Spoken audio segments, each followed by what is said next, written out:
episode of Video Game Logic. Today's show was recorded on April the 3rd, 2018. I'm your host, Gaming Psychologist, and with me, as always, the second biggest curmudgeon I know. Caffeine Rage. I'm not sure if I should feel slighted or take that as a challenge. I feel conflicted. On today's show, we will, of course, be discussing the games that we played. Loot boxes. Drops come in, drops come out. Can't explain it. Big Fish Casino video game constitutes illegal online gambling, a federal appeals court rules. Valve removes its Steam machines from the Steam storefront. Faeria goes pay to play. Fortnite removes 30 FPS mode from consoles. We're going to have our weekly community quarter with an audio letter from Kyle and our Steam weekly discovery queue. Timestamps will be in the show notes following their respective topics. Hello, Rage. Hello. I say as if we haven't been talking for nearly an hour, despite the fact that we got a slightly late start. Well, hopefully we don't have I don't think we have a cutoff time tonight, so we should be okay. No, Katie's sick, so, well, sick-ish. She's got a doctor's note, so she's not working for a few days. Which is good. So she has an excuse. Yeah, she has an excuse. Unlike us, because there is no excuse for us. Also, happy Easter to people who celebrate the holiday of Easter, which was over the weekend. Happy weekend to people who don't. So there, I'm all inclusive. How modern of you. How current year of you. How current? Yeah. What year is it? So I've been looking for a backup solution to create some additional hard copy backups of things like family photos and movies because, you know, I have a family. And the cheapest and easiest... How dare you rub that in my face? I know. And the cheapest and easiest solution is to just use a big old stack of DVDs I've had sitting around for years. I've got like 30 of them here. And even if DVDs become an irrelevant storage medium in the next 5 years or so, there'll still be drives around. Yeah, there'll still be plenty of drives. The drives are going to disappear off the market. Yeah, and I do intend to update my backups every 5 or so years anyways. So do you have something off-site as well? Not right now, but I'm going to get a safety deposit box. Yeah, I was about to say, get a deposit box or something to back up stuff too. And then I'm probably going to make another copy and like send it to my parents' house or something like that. I don't know. I mean, I've got all the DVDs. Why the hell not? But yeah, I spent the last, well, not the last couple of days, but some time over the last couple of days burning DVDs. And I posted a tweet yesterday. It was like, I spent the last hour burning stuff to disk. What year is it? It's the current year. Because I haven't used a disk for anything in forever. I think 2 or 3 years ago, I put a copy of Windows 7 on a disk because there was a PC I was trying to put Windows on, and for some reason it wasn't booting off of the USB or booting off the flash drive. I just was like, screw it, I'm just going to put this on a disk. Yeah, I think the last time I did was last year.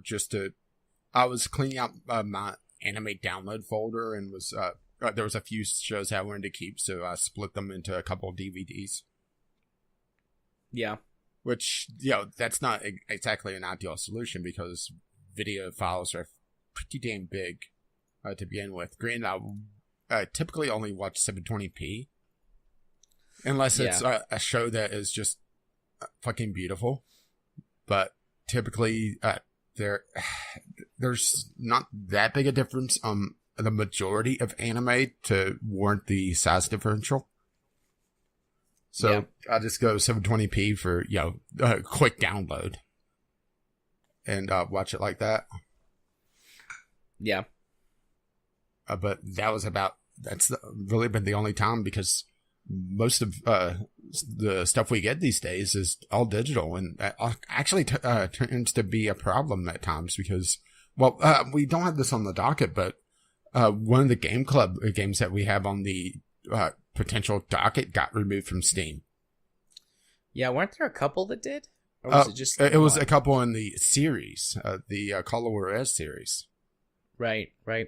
And one of them was digital only. Yeah. So that's pretty much just leaving it to the pirates now. Yeah. And we don't really know why they pulled it, but yeah, not having hard copies is going to be a problem in gaming in the future. Yeah, I mean, I've said this before. I think all digital has more pros than cons, but nothing is ever perfect. So, yeah. But at least with this, family photos and videos, I don't have to worry about. Yeah, maybe like I've got a secondary solution. Not don't stop doing the DVDs, but have it as a secondary copy. But that's the idea. Just a fucking massive hard drive. And if you're not accessing it, a hard drive should last a while. Yeah, have I've actually an external hard drive, back it up there, and put that in the safety deposit box as well, occasionally. Yeah, I've got a 2 terabyte external drive that's not really getting used for anything. That I want to do some other stuff with it, so that's why I went for the disk solution instead of just copying everything to the hard drive. But I do have 2 other external hard drives, but they get used constantly. Well, at least one of them does. I've got 8 terabytes of hard drives sitting here just to my right. External hard drives. They get used for all kinds of stuff. One of them is just full of movies that I've ripped. And about half of that's porn. I've ripped our entire DVD collection and Blu-ray collection, and then my parents' entire DVD and Blu-ray collection. And then every once in a while, I'll go to the library and get a few movies and rip those. And, you do that enough times, and suddenly you've got 3 terabytes of ripped movies. And you're also on the do not rent list on the library. No, they don't mind. I always bring it back on time. They're always like, "Did you enjoy your movies?" Oh, yeah. Absolutely. Yeah. Absolutely. We had a family movie night. Yeah, I love that movie with the person doing the thing. Yep. Had a family movie night. It was great. Yeah, my local library system sucks. But that may be a consequence of just how the state is made here because... Oh, okay, quick question. How many counties are in your state? This is something I haven't really looked into, actually. A lot? I think there's 96 counties is my guess. In mine. But the population of my state is a lot lower. 95 counties. Damn, I was close. Yeah, but see, you have several major cities. Yeah, Memphis, Nashville, Chattanooga, Knoxville. Yeah, the most populated county here would be Kanawha, which I would guess would be about probably 90,000 population, and that's being probably generous. So there's not a lot of people in the local library system, and I'm not in Kanawha County, so that's even worse. So the library system is getting a very small portion of a very small budget, so they don't have a lot of money behind them to get books. And it's West Virginia, so yeah. Yeah, I've got 6.72 million people living in Tennessee. How many people are living in West Virginia? 1.82 million. With a comparable number of counties. I mean, it's not that far off 95-55 or 96-55 when you're looking at population numbers like that. Yeah. Well, welcome to the census portion of the podcast. Yeah, so what do you think about them putting the citizenship question on the census? Oh, God. Let's not head down that rabbit hole. We're going to be talking specifically about some politics later anyway, so. Oh, boy. Sorry, I couldn't help myself. I've made several dollars, though, on MTurk in the last week, answering political surveys, though, so that's nice. Like $3. Oh, so you've been following my footsteps. Yeah, that was a great thing. Great idea. Most of them are pretty short. Yeah, it's actually a fairly decent way to get a few bucks. And plus you get to say just how much you hate Trump and get paid for it. Yeah. It's not a lot, but I say it for free all the time, so. free to play. I played some free games this week on my phone. Did you play any games this week? And if so, what are they? Wow, you really suck at transitions. Yeah, I did it that bad on purpose. We've been talking about really, I couldn't tell games for several minutes. So let's talk about the games we played this week, Rach. Okay, well, I played several games this week, and let's start off with something that would have been a lot more appropriate for me to talk about last week, but I didn't have the review code yet. Make Sale, which sounds like a very bad Google Translate a job on a title, doesn't it? Yes, it does. Okay, well, this is a... what is the proper term for somewhere between a sim and an arcade? A simcade title? I guess. Yeah, that works. Okay. Essentially, this is an open world exploration game making sailboats and sailing around with a Kerbal-like building system on top of it. Okay. Sounds all right. Yeah, it's a little jank right now. Well, the world doesn't have a lot to do in it yet. It's just released into early access last week. Last week. It released into early access last Friday. And I didn't get code for it till after podcast time.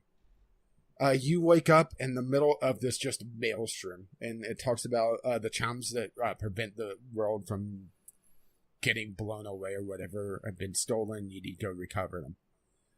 And you have to build a sailboat and sail around to various islands and recover the charms and bring them back to the central island to essentially push back this just fucking massive storm. It's a bit tedious. There's not a lot to do in the game yet, but the sailing mechanics are actually pretty solid in this. I would say it probably beats Sea of Thieves in its sailing mechanics. For one, the wind system actually works. There's no sailing into the wind without the proper sails at all. And it does support tacking into the wind with a triangular sail, which you can see on the screenshots there. Yeah. And it's actually pretty impressive, and it also simulates drag properly. So if you build a boat that is really wide or has a lot of things jutting off of it, it will slow you down. Granted, there's not a reason to worry about that just yet. The developer has been talking about putting things like sharks in the game and proper obstacles. But for the time being, it's not that important. You just sail around and do your own thing, which is not a bad thing.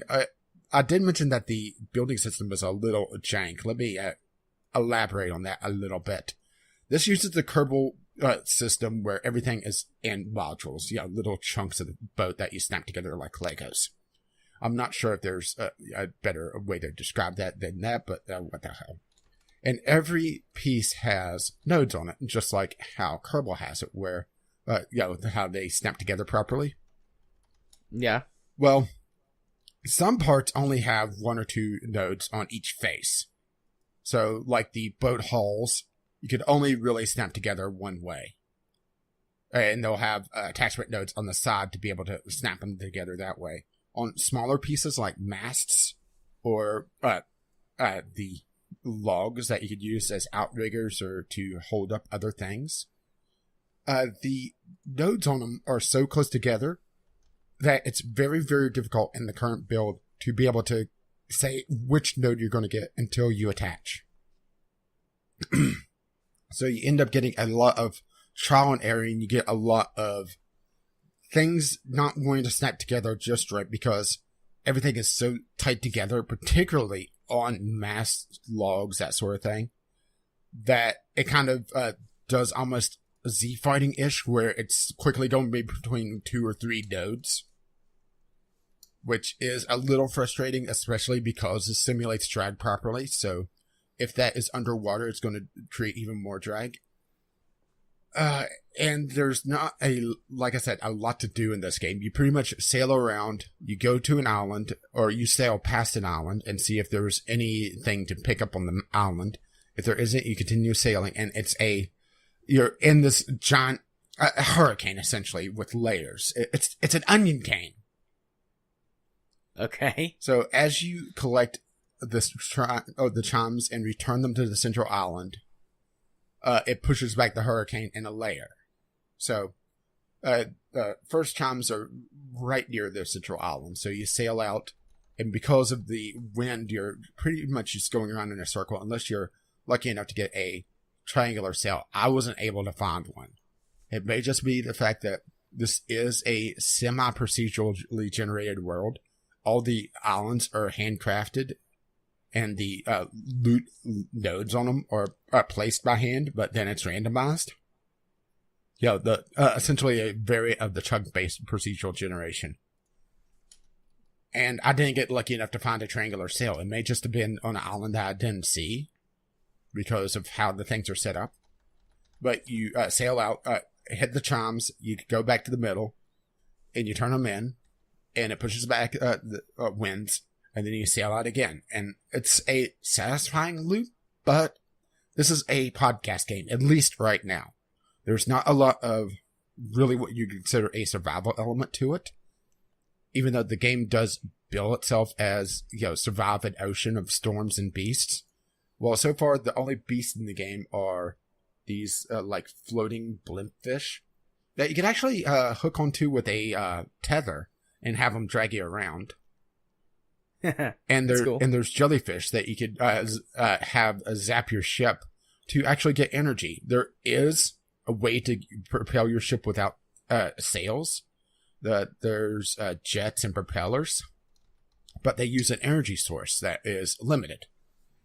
And you could get a energy vacuum that you could put on your ship to essentially suck energy from a jellyfish. It's pretty much, it's not a primary propulsion source. It's more, okay, I'm nearly there. I just need to push myself a little bit further. I'll drop my sails and use the propeller to coast in. That sort of thing. Assuming, of course, you don't have the proper sails because, like I said, it's all about ship design.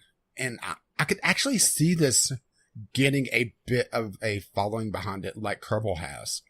Granted, this isn't as out there as Kerbal, where it's, orbital mechanics. It's not rocket science. It's not rocket surgery. But I could definitely see, people that are into sailing get really into this game, particularly just because of the building mechanics. And there's actually a lot of variants that you could do already. You could see a few of them in the screenshots of this game. And you also get blueprints that is essentially a blueprint of a ship design that you could just then... I don't like how it doesn't have sails here and here instead. And your sail placement actually does matter for this as well. Because first time I put the sails slightly too far back on the ship, and it caused me not to be able to turn as well. So it's really, it's a lot deeper than it looks right now, but the thing is that there's not a lot to do yet. So it's Sea of Thieves, only cheaper. Nice, although it sounds like there's more content, since you can actually build and customize a ship. You can build and customize the ship, and there's an actual progression system, because as you push back the storm, it unlocks, well, for one, there's two progression chains in this game so far. You have the primary progression chain, which is the chimes, which are pushing back the storm, but you also get occasionally you find a item that says, okay, this is a blueprint for this ship. In order to build this ship, you need these parts, and it marks the parts on the map.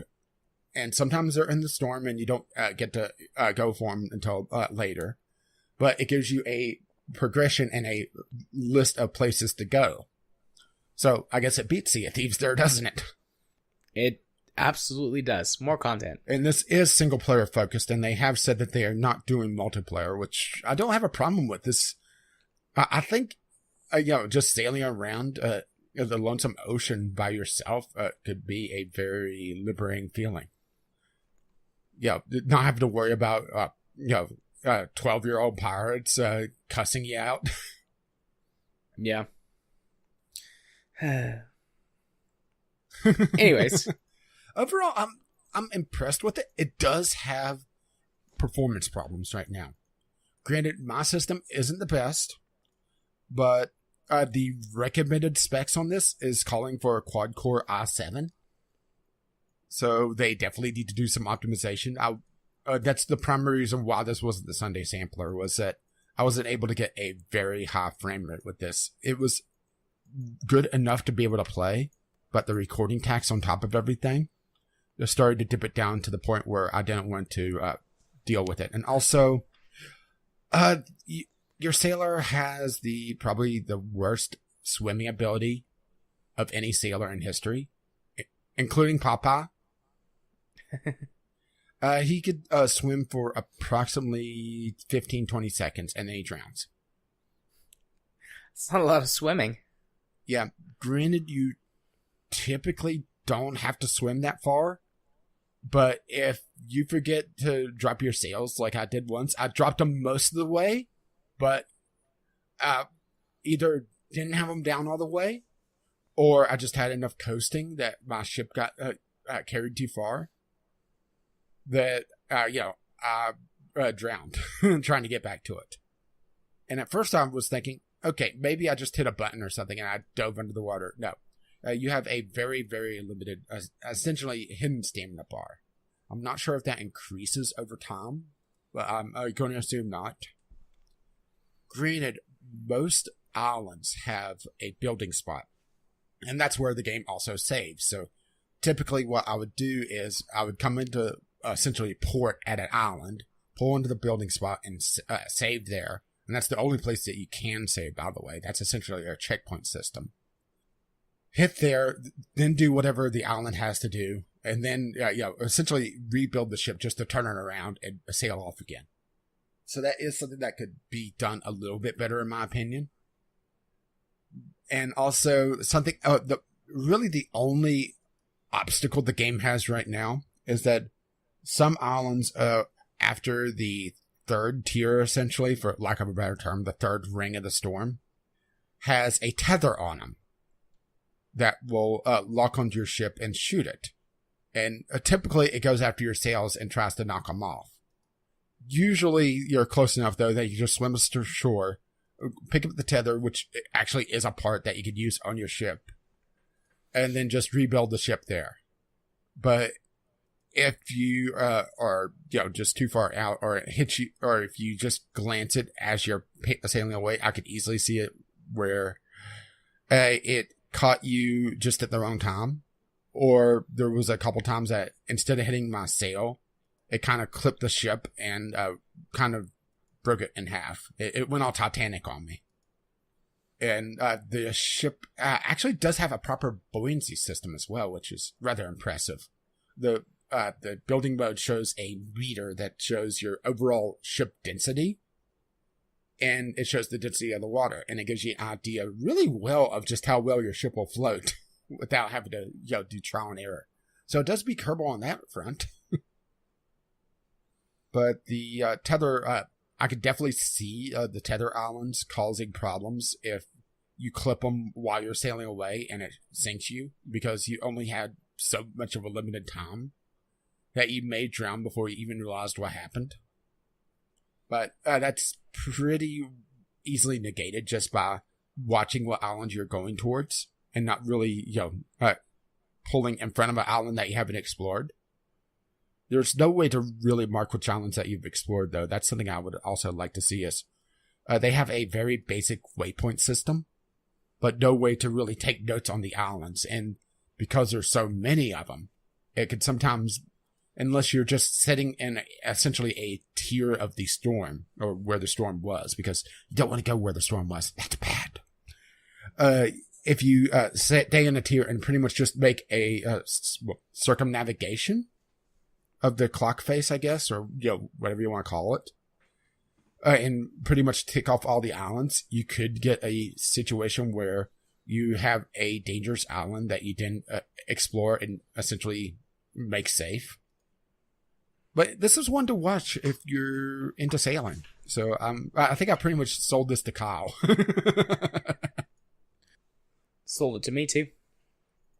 But yeah, it's not bad. It's definitely one to watch. And if they do some optimization, This is one I'm going to come back to at some point. And they're already done one update where they've fixed a few things. And they've also made it where the drowning pretty much instantly takes you back to the last checkpoint instead of forcing you to sit there and watch you kind of tread water. And one last thing is that sometimes it's a little bit annoying trying to get on the boat. You have to find just the right place, but it looks like they patched that already. I haven't tried it, though. It's been rather impressive, though. I mean, it's not a very deep system. It's very Kerbal-esque on its simulation front, but overall, not bad. Sweet. What else did you play this week? Okay, so next up on the list is Mini Metro. This was on the Humble Bundle that I picked up last week for really a Game Club game in the future. And this is one I decided just to try out and ended up losing a couple hours to. This game is essentially the equivalent of digital crack without the one more turn syndrome. Maybe this just hit some sort of thing for me because of City Skylines also having this similar quality of sitting there and optimizing things. So Mini Metro is essentially, this is mostly a mobile game, and you can definitely feel the mobile-esque aspect of it where it's very simplistic and it's using just essentially the mouse. But you are building a metro or a subway system and trying to make it as efficient as possible without having too much backup on your system. And it sounds very mundane and it sounds very boring, but it's one of those things that once you sit down and start playing it, you look up and it's like, when did the sun come up? There's a handful of maps, each with their own challenges, essentially, because they're based on real-world situations. So you'll have different river crossings or different, islands for New York or London, that sort of thing. And the entire idea is just really making a metro system and also trying to streamline it as much as you can by adding more trains to a particular line that is getting overrun or is feeding other lines, because all the passengers, there's different stations. So there's different types of stations. There's squares, triangles, circles, that sort of thing. And a passenger wants to go to a particular type of station, not a particular station in general. So if you have a line that has all triangles, for example, by some weird coincidence, because I think it goes circle, square, triangle, then unique symbol, which is stars, pentagons, that sort of thing. So if you have a passenger that wants to go to a circle, but it doesn't have a circle on that line, they'll take the train to a station and hop another line to go to to the proper station. A very simplistic way of doing proper management on a proper route. But it requires a lot of... I didn't get what they were doing at first because there's no real tutorial. It's just kind of throwing you in, and it's one of those games that you discover as you play. And I didn't realize what the symbols actually meant on the passengers for a moment. For probably the first game, and I lost horribly because I didn't build the lines to have a variety of symbols on them. But it's one of those games that it's so tough to describe because it's a pure gameplay experience, you know? Yeah.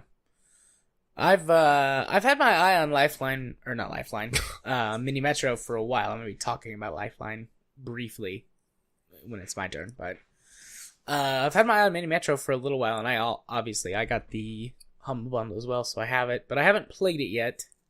Well, I fired it up while I was rendering because it's also a very, very light game. And, this is pretty much my mobile game for the week, only it's not the mobile version. It is on mobile. But yes, it is. It's, I think, 99 cents on mobile. Yeah, I would say that it would be a really, really, really good tablet game. I don't know. Normally it's $5. It looks like it's on sale right now on at least the Google Play Store. Yeah, which, Mini Metro on Steam has this Steam sales tax, or the PC tax, it's double the price. But considering we got it for $1, Yeah, less than that when you factor in the other games. But yeah, it's a very fascinating title. It's a little tough to really describe without sitting down and going into the nitty gritty of it, which I really don't want to, because it's one of those that you really need to experiment with. Right. I definitely agree with some of the tags on this. It's a casual game, but then it's not. Because you start figuring out, okay, I built this line incorrectly because this line doesn't have a variety of things on it, so I need to essentially tear down everything and rebuild the entire system, which you're not penalized for. As a matter of fact, you're kind of encouraged to do so. If you're trying to just adjust your lines as you go, you are going to hit a problem. Because as the days wear on, you'll get more and more stations added to your system that you have to incorporate. And also on every week, you get an additional milestone. So you may get another train that you could add to any line. Every line starts with one train. But if you have a line that's stretched out, you can see where one train is no longer adequate. So you drop another train on it, and it eventually spaces out so that both trains are spaced so that they're a fair distance apart to try to alleviate the wear or alleviate the buildup on the line. And then you can add an additional carriage to it, so you have an additional train car. You slowly add more lines. You add more tunnels to go under rivers. It's very addicting, but also very fun. Shallow, but deep enough that it's doesn't feel like I'm just wasting my time doing nothing. I'm having fun with it. Yeah. I'll maybe check that out sooner rather than later. Then. Yeah, I mean, this may have also hit a certain place for me because I've been dealing with City Skylines and trying to figure out the fucking traffic in that game. And this isn't as broken. Granted, City Skylines you can eventually fix with enough mods and enough fiddling with it, but this just works. So if you want that, kind of City Skylines-esque feel, but not want to have to deal with the whole City Skylines thing, then here you go. Sweet. What else you got? Okay, well, this is going to be a short one. Dungeon Gambit Boy. This is essentially low-rent Super Meat Boy. But I put it on here and not skip it because this game, for a while I was playing it, I couldn't really put my finger on what was bugging me. And then, as I was platforming, I realized what was bugging me about it. And it's one of those things that I think a lot of the lower budget, the very low tier platformers do that I haven't really realized is that this game has a fixed jump height. And I don't mean that I don't mean that as in you only have a certain limit. I mean, you hit the jump button, no matter how long you hit it, you jump that height. Period. There's no adjustment to it. And I was having a lot of trouble with some of the puzzles because of it. Until I realized, wait, even if I tap the jump button, he does a full jump. It was a kind of, that's why I'm having trouble with this? And this is published by Groupies, which is another indie bundle site. Typically, they have the more low-rent bundles. Usually there's one thing that's good in them, then a lot of meh. And this is definitely in that category. This isn't a bad game, but it definitely has that feel of being a very low-rent game. There are things in it that I like, though. It's just the platforming aspect, it's very frustrating because of that fixed jump height. So things that should be a lot easier puzzle-wise or puzzle platforming-wise is a lot more difficult. Matter of fact, there's a good example of it on one of the screenshots where there's an alternate route, and a lot of the levels actually do have alternate routes of a very tight corridor with spikes. And this is, a Super Meat Boy-esque where you go in and you die repeatedly and slowly improve yourself to get through the level. Well, because of how they have the jump system in this game, it's a lot more difficult to get through tight corridors like that because you're always doing the full jump. You see where I'm going with this? Where it's a lot of the precision is gone out of this game because you're lacking that fine-tuning of jumping.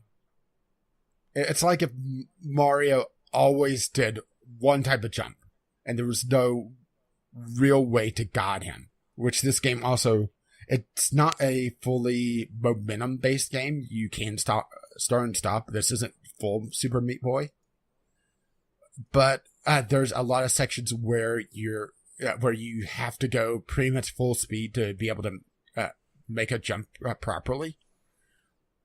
But it feels very sluggish. And also this game has some of the slowest ladder climbing that I've ever seen, unless I'm just doing it wrong. Because if climbing a ladder feels like a quarter of the speed that it should be in this game, it's just so fucking sluggish.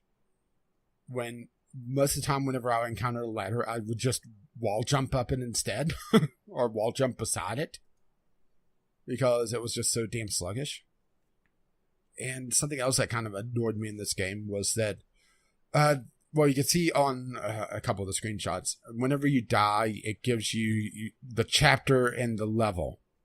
Well, it does that no matter how many times you died. And sometimes they had an enemy behind that card at the very beginning of a level. And so there was a couple times that I was dying pretty quickly and I didn't realize what was going on.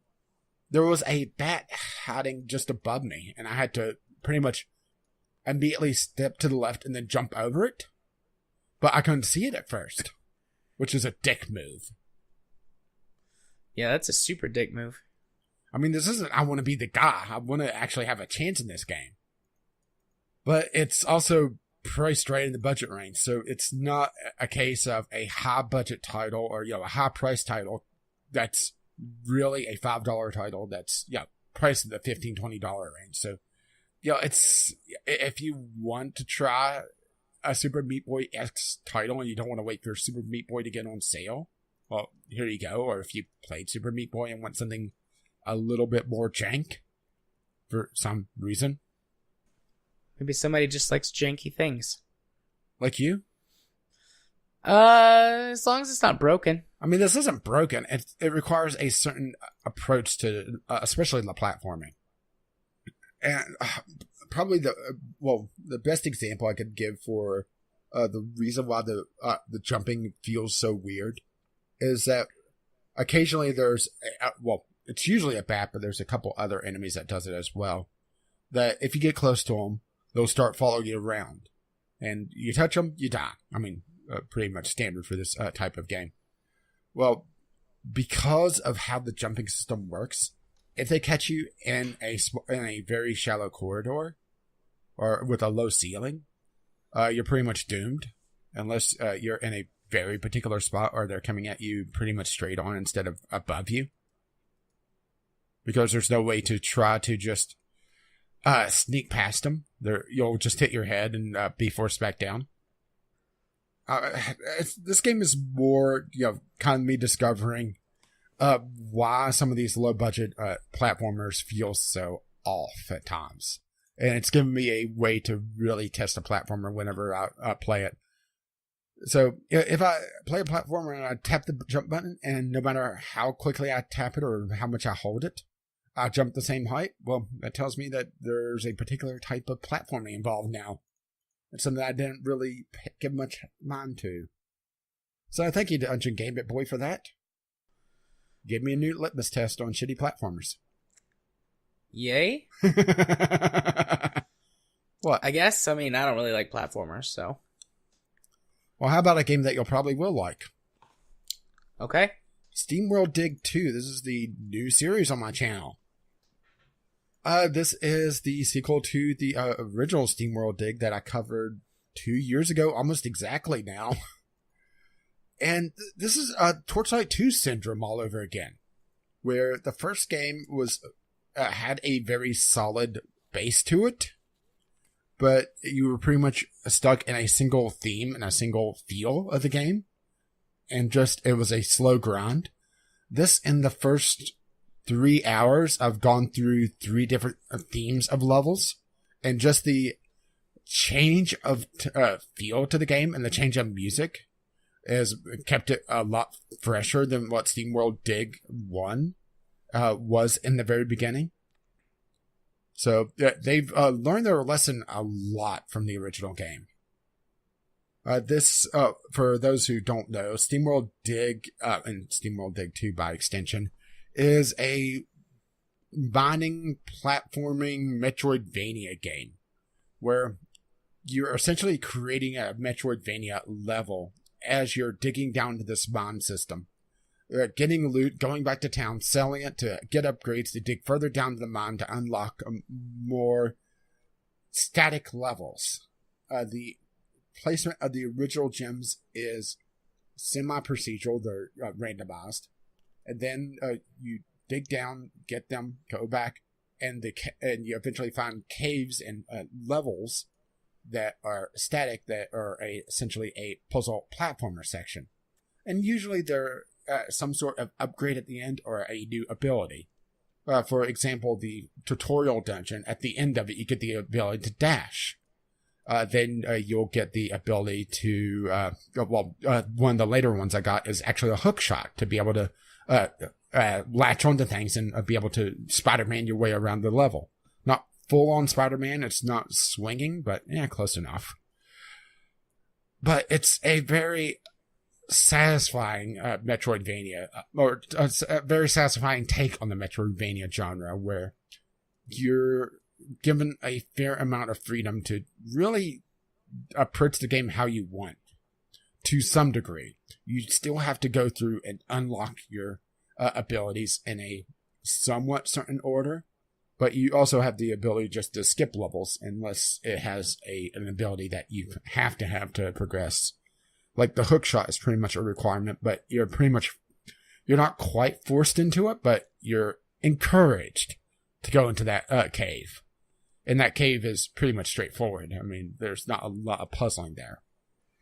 And the big change for this game over the original is a full point-based upgrade system. So as you level up, for one, you get a multiplier on your gems. So as you level, you quickly start getting more and more money.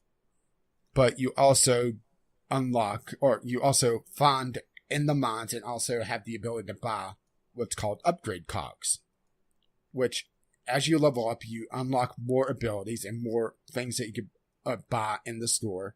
But also, as you upgrade your systems, let's say upgrade your pick, for example, to deal more damage to dirt, resources, and enemies, it may also unlock an ability to say, the first one is with, I believe it's 2 upgrade cogs.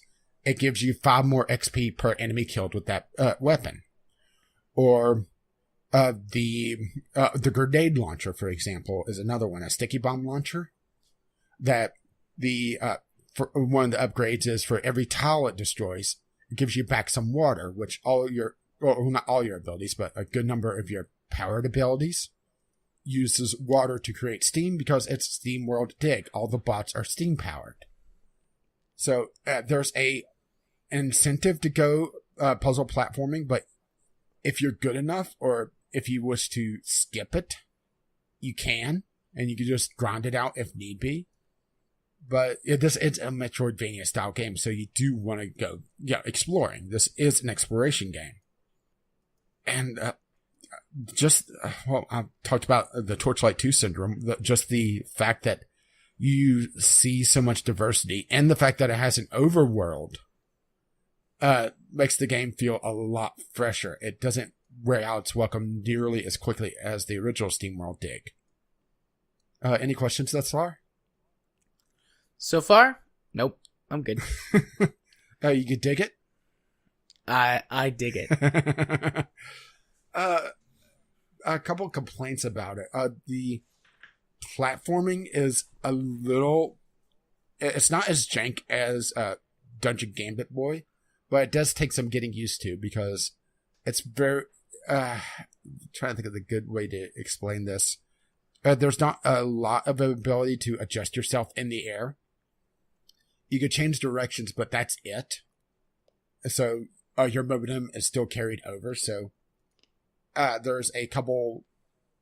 there was one section that I recorded just last night where I had to hit a series of platforms that boosted me up, jumping platforms.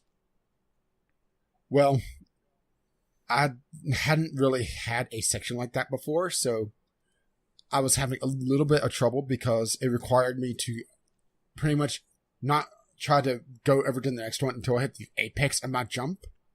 Because if I would try to go before and I would overshoot it, I would try to divert back.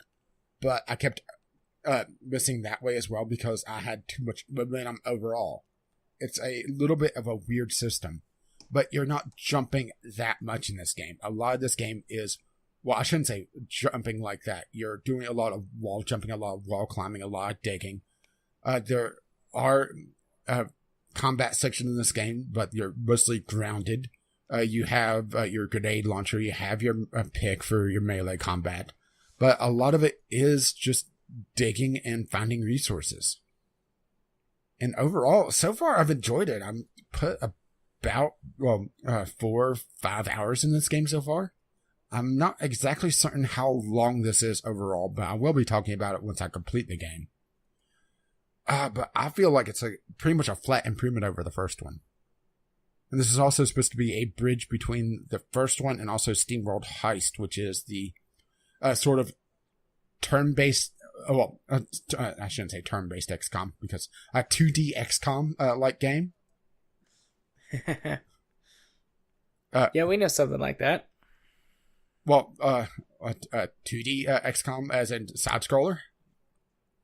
Oh, okay. Never mind. That's actually been on my list to play for a while, but I just hadn't gotten around to it. But I got review code for this and decided to try out and was rather impressed with it. The movement systems overall feels a lot smoother than the original. They've definitely learned their lessons from Steamworld Dig. Oh, and they also have unlocked very quickly a full quick travel system. You have a set of pipes that you unlock, and they're essentially checkpoints that you can use to quickly travel around actually the entire world map. You have a central hub, which is El Machino, which, let's put it this way.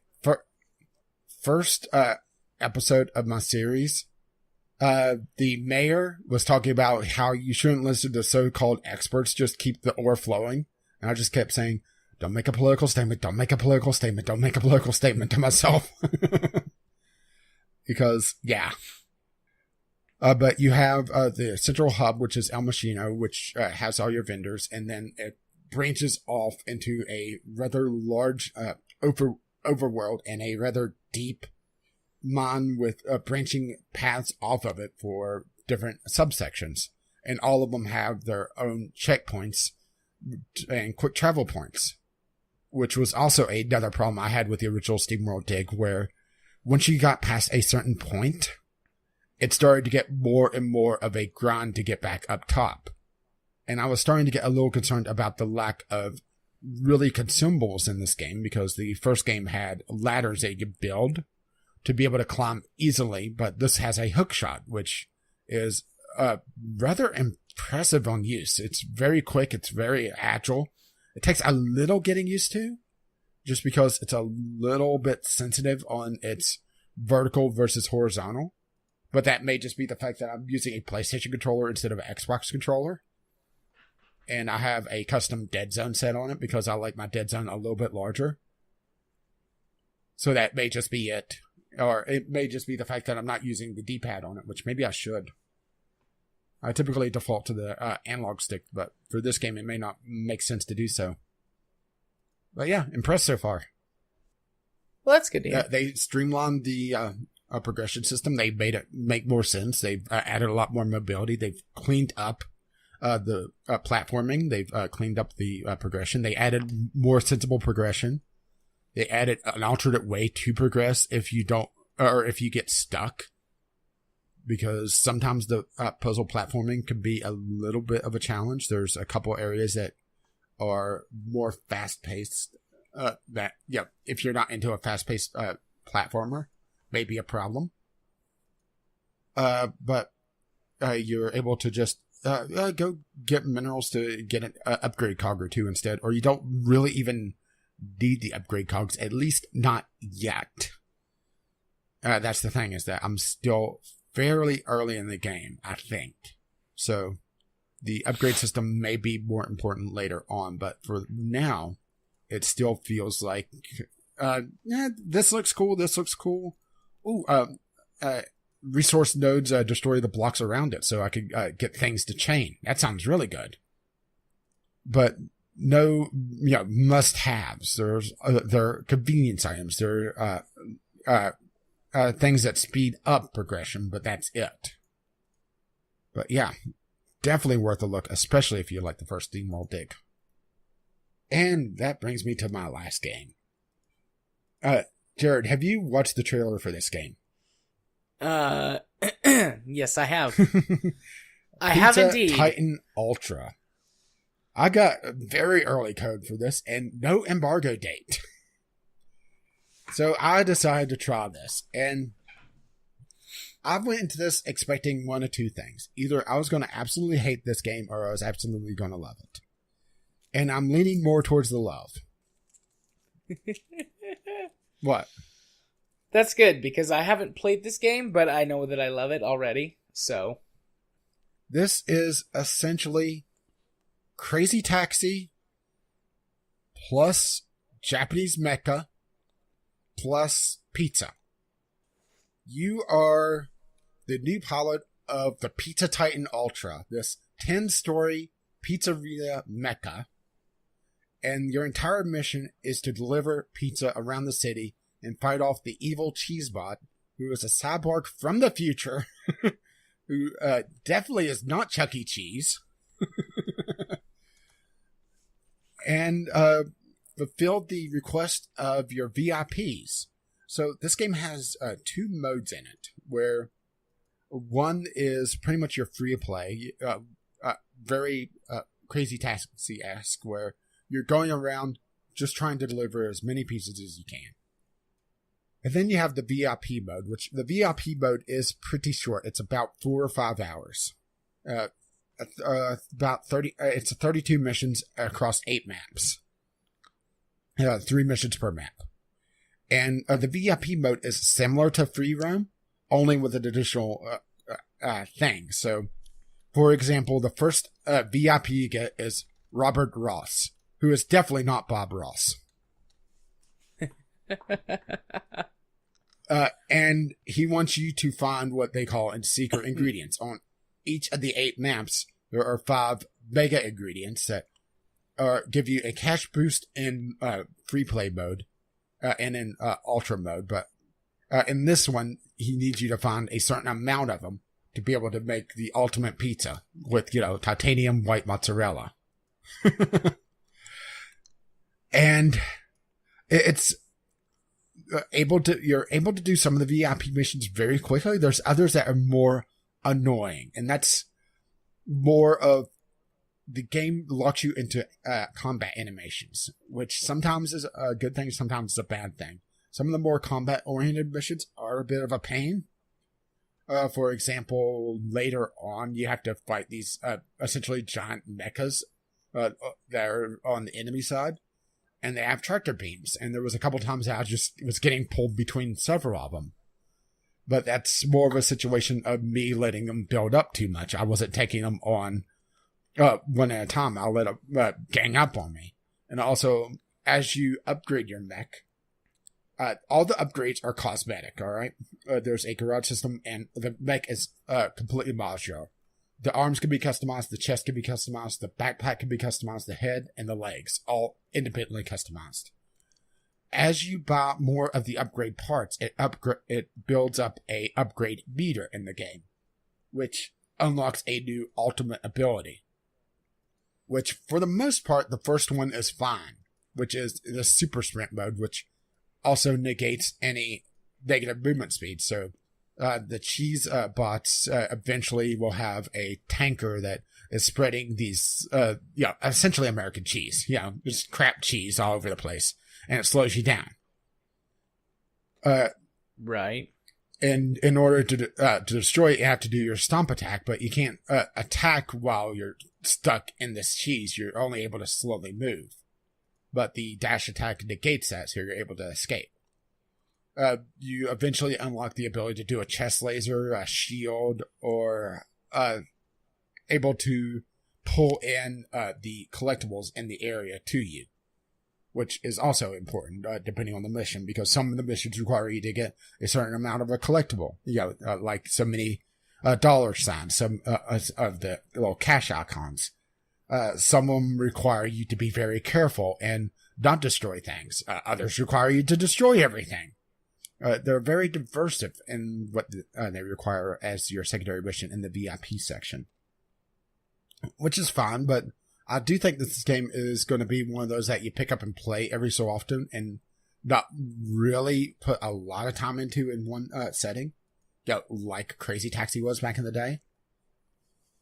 It was more of a pick up and play instead of going absolutely nuts for the most part.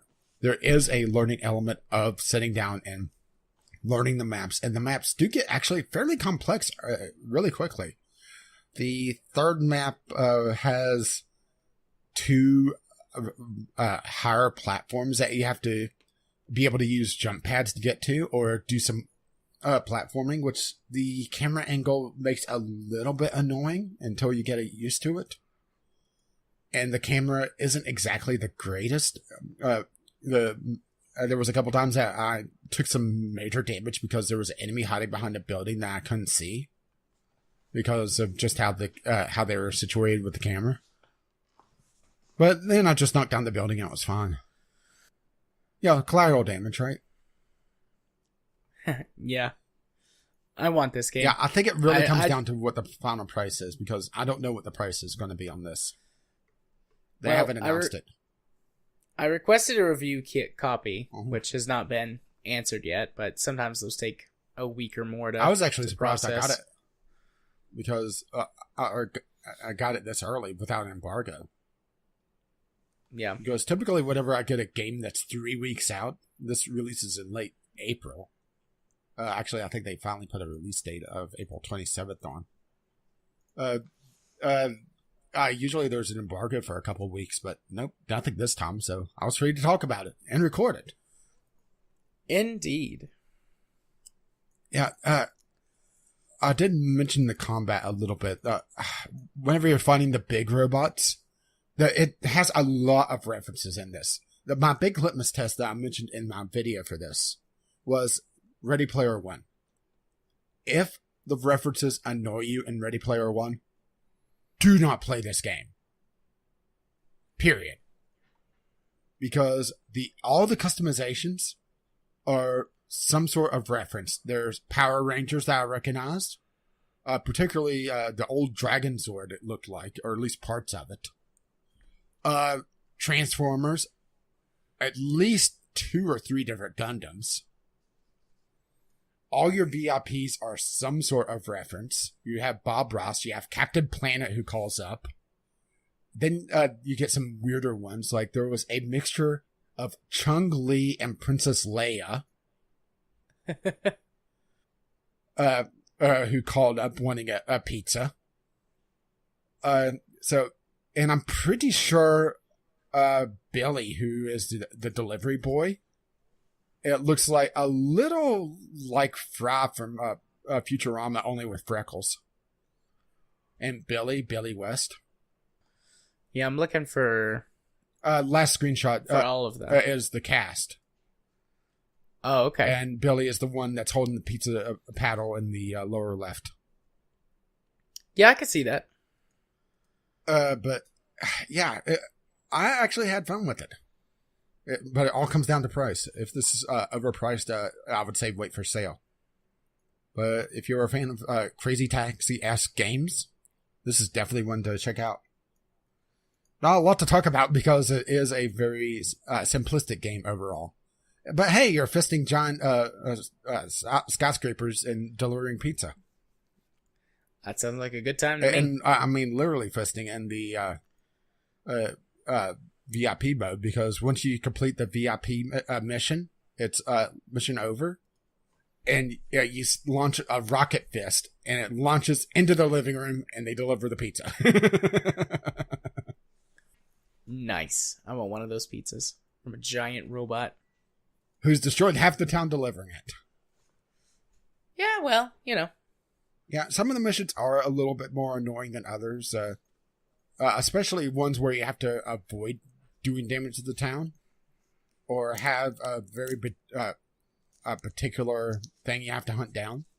Like, one of the missions that required me to find all 5 of the secret ingredients was annoying because I had only found 3 in free roam, and one was kind of hidden behind a building about halfway. But yeah, once I leveled the city, it wasn't that hard, but it took me some time to find it. What? Once I leveled the city, it wasn't that hard. But the most annoying one I found was one where I had to not do damage to the city, but because the enemy army was doing damage, it counted against me. So I had to try to avoid populated cities, populated centers of the city as much as I could. It just dive in, fist a building, and dive out. Which sounds a little odd out of context. Nah, it's in context as well. And that's all A-okay in my book. But yeah, pretty good overall. I did hit a few bugs, but I'm playing this 3 weeks out from launch, so I didn't hold that against it. I had a crash when I simultaneously failed and passed a mission. Okay. Yeah, I hit the Stronger bug where, as I completed the mission, I also failed the objective. It was the same one that I talked about where I had to avoid doing damage to the city. As I completed the mission and I got my last pickup for it, the enemy destroyed a building and put me over the quota that I could destroy buildings. So I failed and passed at exactly the same time, and I crashed the game. And I have had times where I got stuck in an animation, especially delivering a pizza. One time I was up to like $4,000 or $5,000 for a free roam delivery, and I got stuck in the animation right at the end of the timer. But like I said, I'm playing this 3 weeks out, so I'm assuming that they're doing QA now.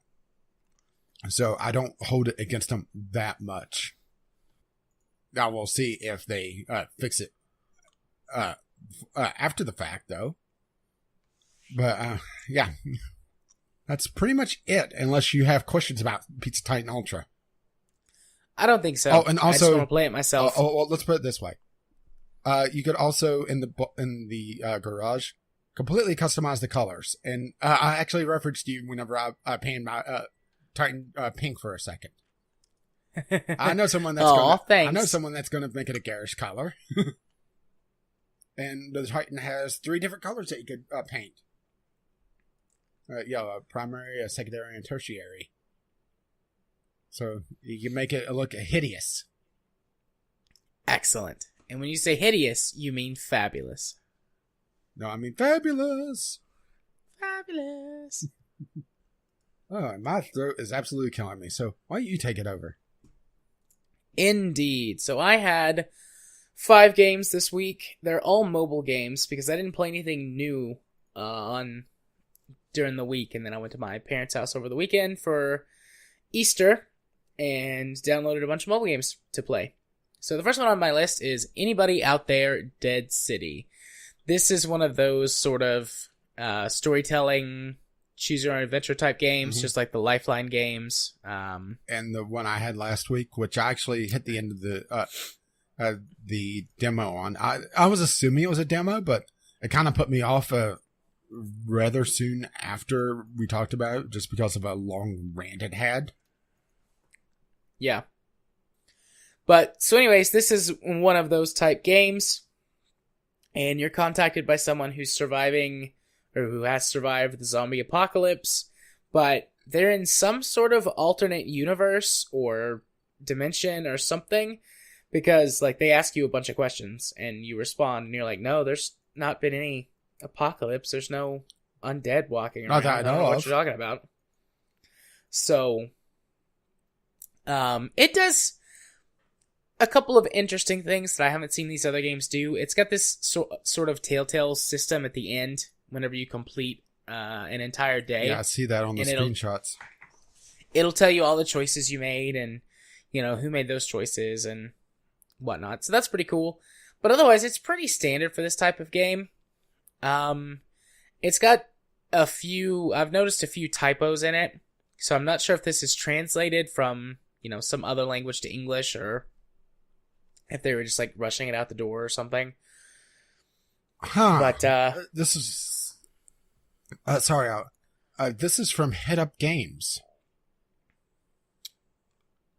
The reason why that's the people who did the Portal Bridge Constructor game, and actually the Inner World games as well. So yeah, this is a more high-end developer. So not sure why there should be typos in it. Yeah, I've seen several very obvious typos, and I'm pretty bad at grammar, and half the time I'm pretty bad at spelling. So if I notice your typos, then you're doing something wrong. But in general, it hasn't really hurt my sort of immersion into the game. Do you think like they may have purposely did the typos because it's someone texting you? Maybe, but it doesn't feel that way. It didn't have like an autocorrecty type of feel, or like weird shorthand. Do you think it would have been better if there was a typo or a wrong word, and then immediately it's like, oops, I meant... especially during a tense moment. Yeah, that would be better, but there hasn't been any of that. I was just trying to explain away why would there be a typo in this. Maybe it's just they didn't do QA or missed it. Or their autocorrect didn't grab it. They're really, like, they're obvious sort of simple typos, like, instead of saying they are, it'll say they is. Oh, okay. Or something like, you know, stuff like that. Or missing punctuation, so a sentence goes on and on and on. Because you can ask this kid, well, I assume it's a kid, like a teenager. That's the sense that I get from the game, but I don't really know too much about them. Their name is Sam, so they went the whole gender-neutral route, which is fine. But otherwise, you don't know much about them, other than they're like, I found this phone, and this app was turned on, and you were set as to the favorite contact. So... hi, I'm sorry that your friend is probably dead. And I'm like, who are you and what are you talking about? I wonder if this is the reason why they're a German company. So they may not be doing, their primary language may not be English. Yeah, I mean, and localization is difficult. It's not terrible. Mm-hmm. But it is noticeable. So if you do have an eye for that sort of thing, and it does bother you, then this might not be the game for you. But I mean, so far, I'm only on day 2. It does, you know, it'll notify you whenever you get a new message, but like sometimes I don't get those notifications, and I'm not sure why, so I forget about it for like 6 hours, and I'm like, oh yeah, I should check on Sam and see what's up. And then you get the message, Sam's dead because you didn't care. The only other thing that it does that really annoys me is that they haven't said the word zombies yet, but they do that thing where they use a million different phrases to describe zombies, but they don't actually say zombie. I'm just like, just fucking say zombies. Well, they're zombies.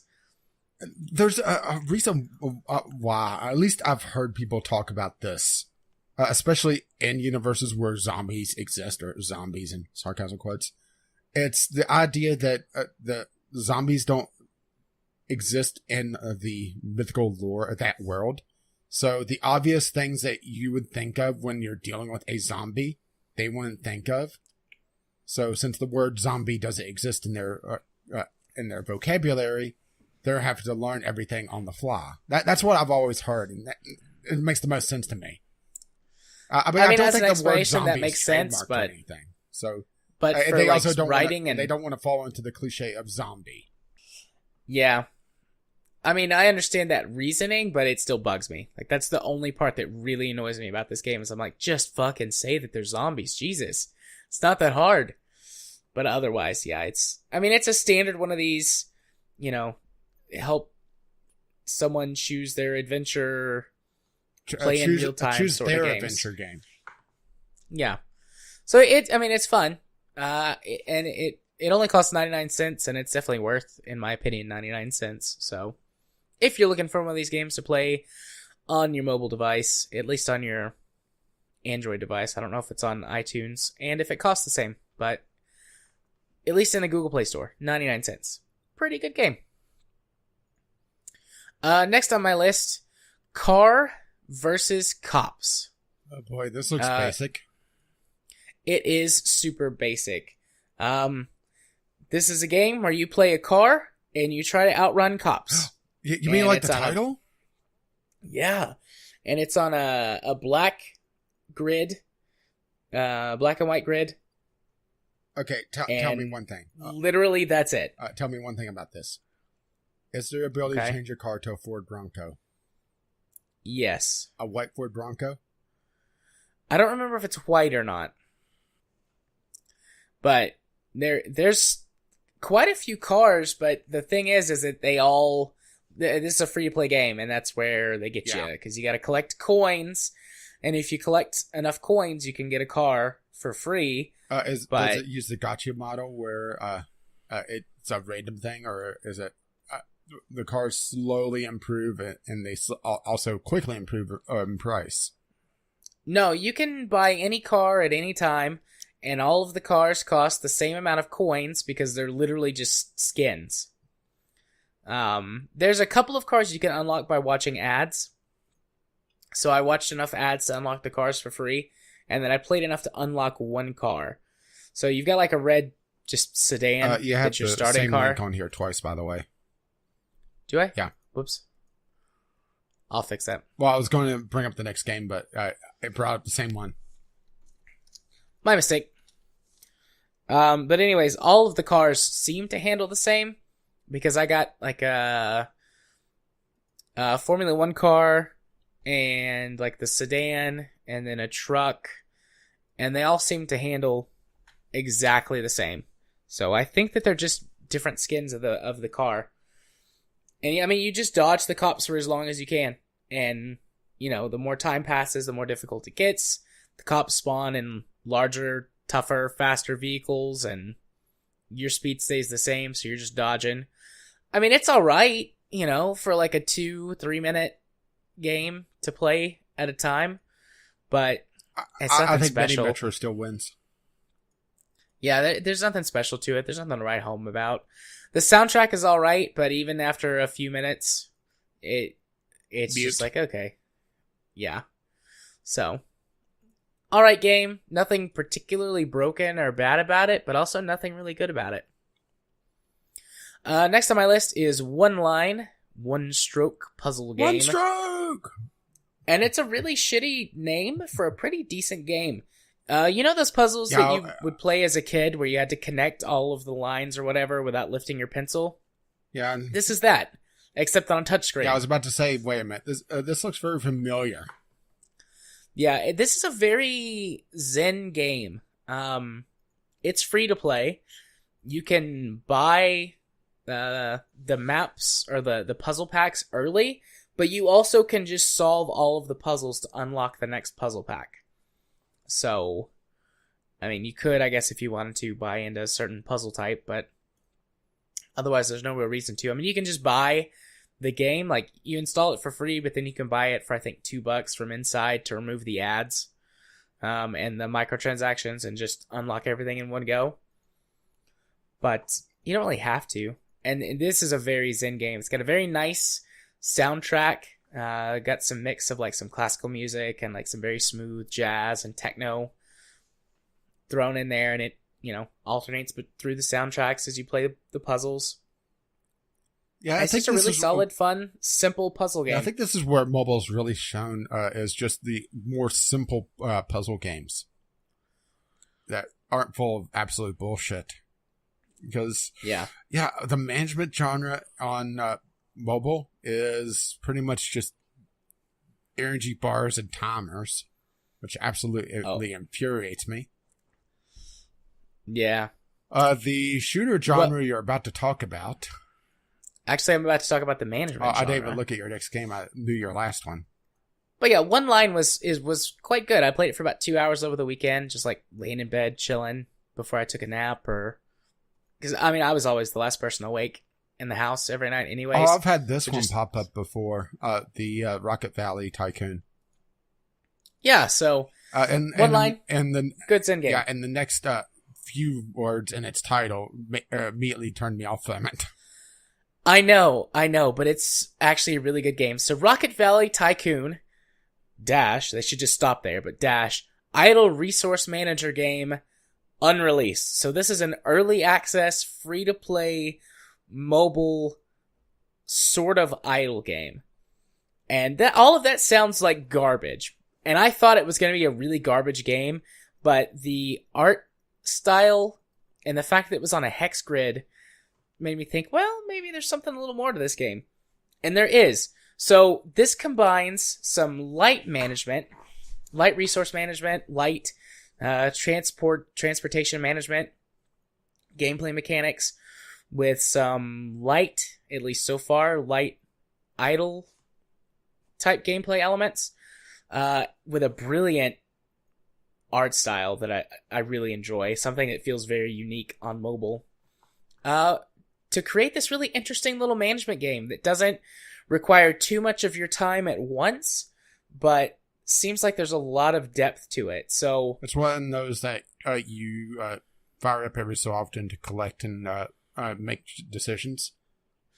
Sort of, yeah. So what it is that you start out on Earth, and you have one large plot of land, which is something like, I would guess, like 200 hexes, and there's a city.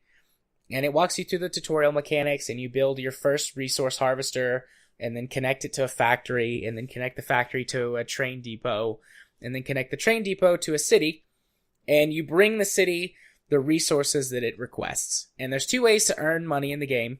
You complete the missions that the cities give you. There's multiple cities, but you start out with just one.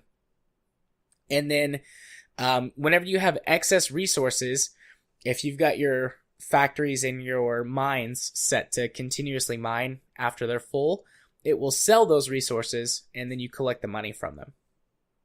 So you do those two things to collect money. The cities also give you bonuses. So the more missions you complete for a city, the more bonuses you get for the area around the city.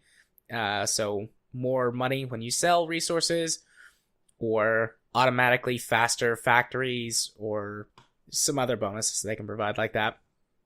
And once you do enough missions for a city, it unlocks the next area around you. And you can pick the area. It looks like there's 10 areas to expand into on Earth. I assume eventually you can run out of resources, but there are billions of like the resource numbers are measured in billions of units. So I expect that would take a while. And so the until management the aspect up, of right? it.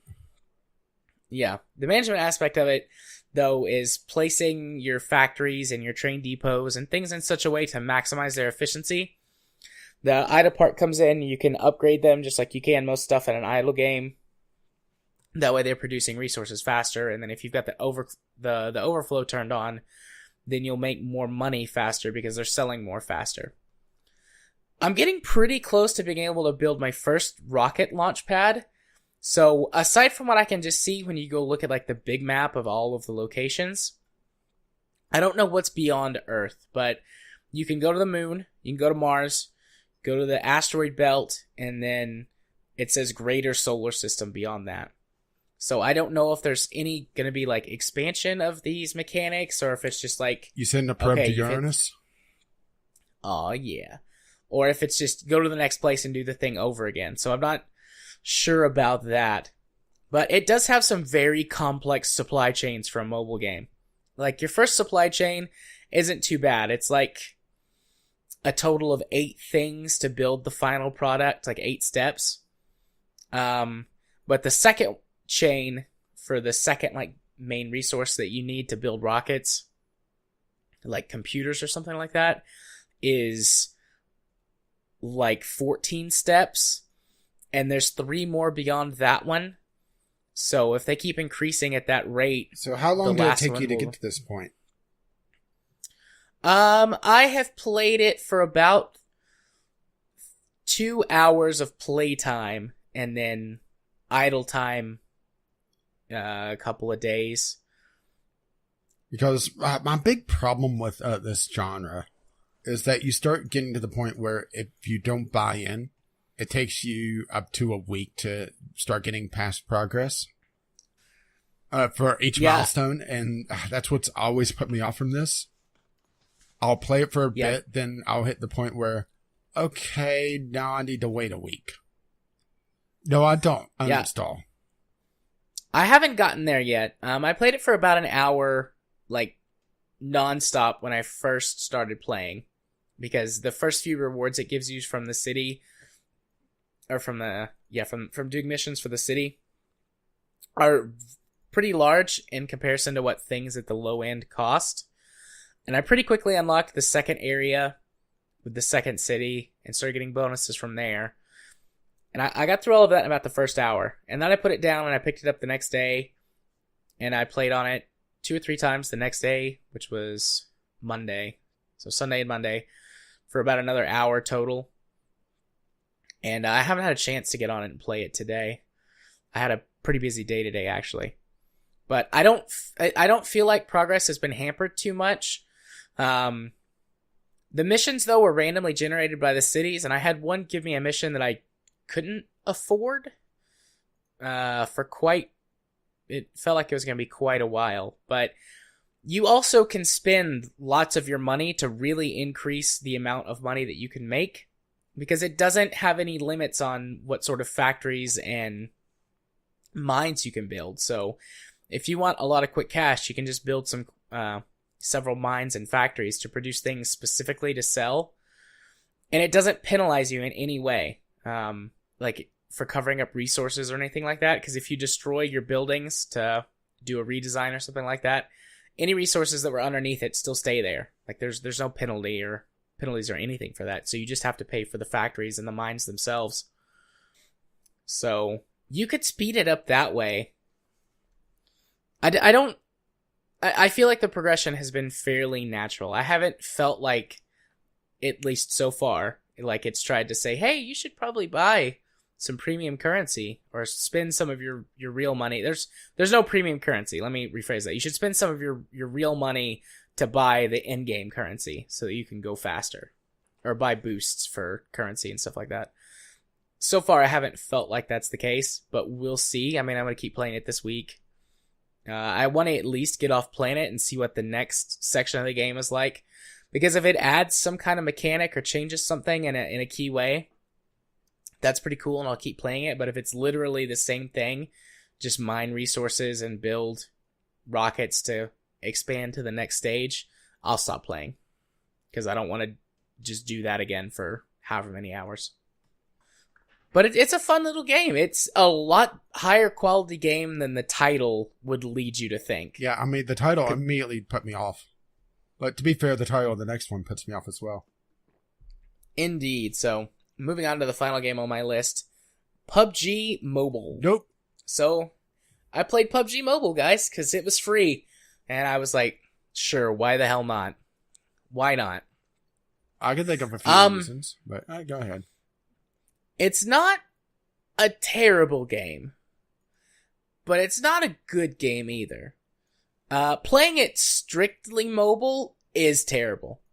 They have crammed so much shit onto the screen to be obscured by your thumbs, particularly someone like me with like fat sausage thumbs.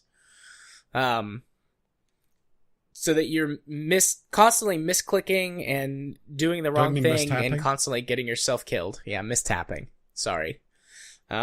Maybe if I had smaller thumbs or had never played a real video game before ever.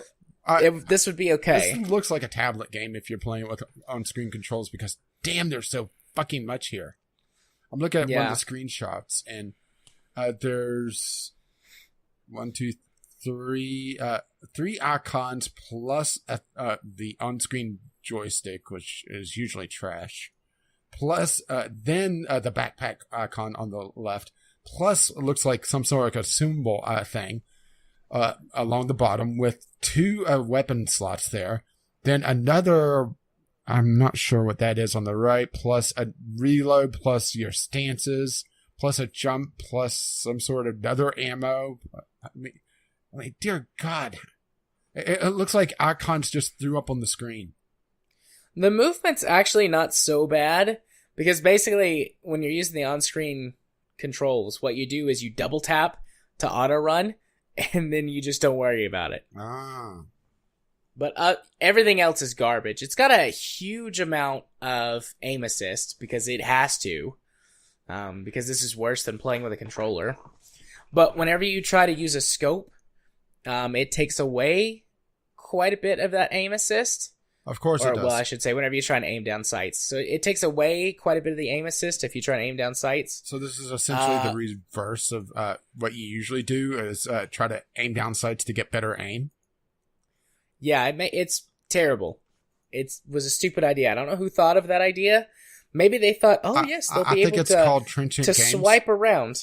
They should swipe around to be able to aim when they're down sights, which is what you do, by the way. You tap the button to aim down sights, and then you swipe your finger around on the screen to adjust your aim. Oh, dear God. It's terrible. It's real bad. This game, though, in its mobile form, and I played it with a controller. I'll talk about that in a minute. Cheater. In its mobile form, this game, I think, is designed for, like, teenagers, middle school and high school kids who have grown up playing games a lot more on tablet and touchscreen devices in general. I can tell you definitely, because it's number 1. Yeah. And it's just a really bad game to try and play on a touchscreen. There's also some differences in the mobile version that I know are there, because I've heard people talk about them on podcasts and read a couple of articles. There's bots. Just pad the numbers, or because they couldn't do 100 players on a mobile server? I'm pretty sure it's the technical limitation. They're saying it's so that people can get a handle on the game without being thrown in against 100 people. But the thing is that, like, everyone that you play with, everyone that you play with is garbage anyways, and the bots sometimes do a better job than the players. Well, they're not great. Well, they don't have to deal with the on-screen controls. Yeah, the bots aren't great, and you can tell what the bots are because they all wear red shirts. Yeah, I had a good chuckle at that too. But there's bots, and there seem to be fewer bots the more games that you play. My first couple of games, it seemed like it was pretty close to 100% bots. There were maybe 10 players that I was able to pick out really quickly. Or as I was playing before I died. But after about game number 4 or 5, it seemed like there was only about 50% bots that I saw. So, I don't know, take that as you will. Maybe they should have went for smaller maps and smaller player counts. Yeah. Nah, why would they do that? That's not what a Battle Royale game is, Rage. Oh, of course he not. said sarcastically. It also, they did a few other things to try and ease the mobile experience. Like, you automatically pick up items now instead of having to faff about with inventory system, which I've never faffed about with the inventory system before, but you pick up stuff automatically. I talked about the aim assist, auto run. It automatically equips your best weapon by default, unless you turn that off in the options. Couple other little things like that. As far as the game looks and plays, from like a frame rate and visual perspective, it looks okay. It looks about the same as it does on PC, honestly. And on a PC, that's not very good. But on a mobile device, that's not too bad. Hey, look, they got polygons. It felt like there was a lot less stutter than what I've seen on people playing on PC and console. Well, don't for you the have game. a pretty good phone as well? So that may be just the fact that they're shooting for a lower phone, and you're able to they're just probably throw shooting for more horsepower at it. Yeah, because I've got the Galaxy S8 Plus, which was one of last year's like top of the line phones. So, you know, I'm certainly above the lowest common denominator phone that they're shooting for. So that could be why it looks better for me and plays better, or looks the same and plays better. But yeah, I didn't notice a lot of stutter. It's really hard to notice server lag when the game is so dicey to control anyways. So I guess that works in their favor. But after I played a few games or a few rounds using the touch controls, I thought, let me give this a shot with a controller. Which the game doesn't officially support controller or keyboard and mouse. But I mean, I didn't have to even do anything. I connected my Bluetooth controller to my phone, and it recognized it immediately, and I just was able to play with it. So, I don't know. And how many times were you cussed out for using the controller?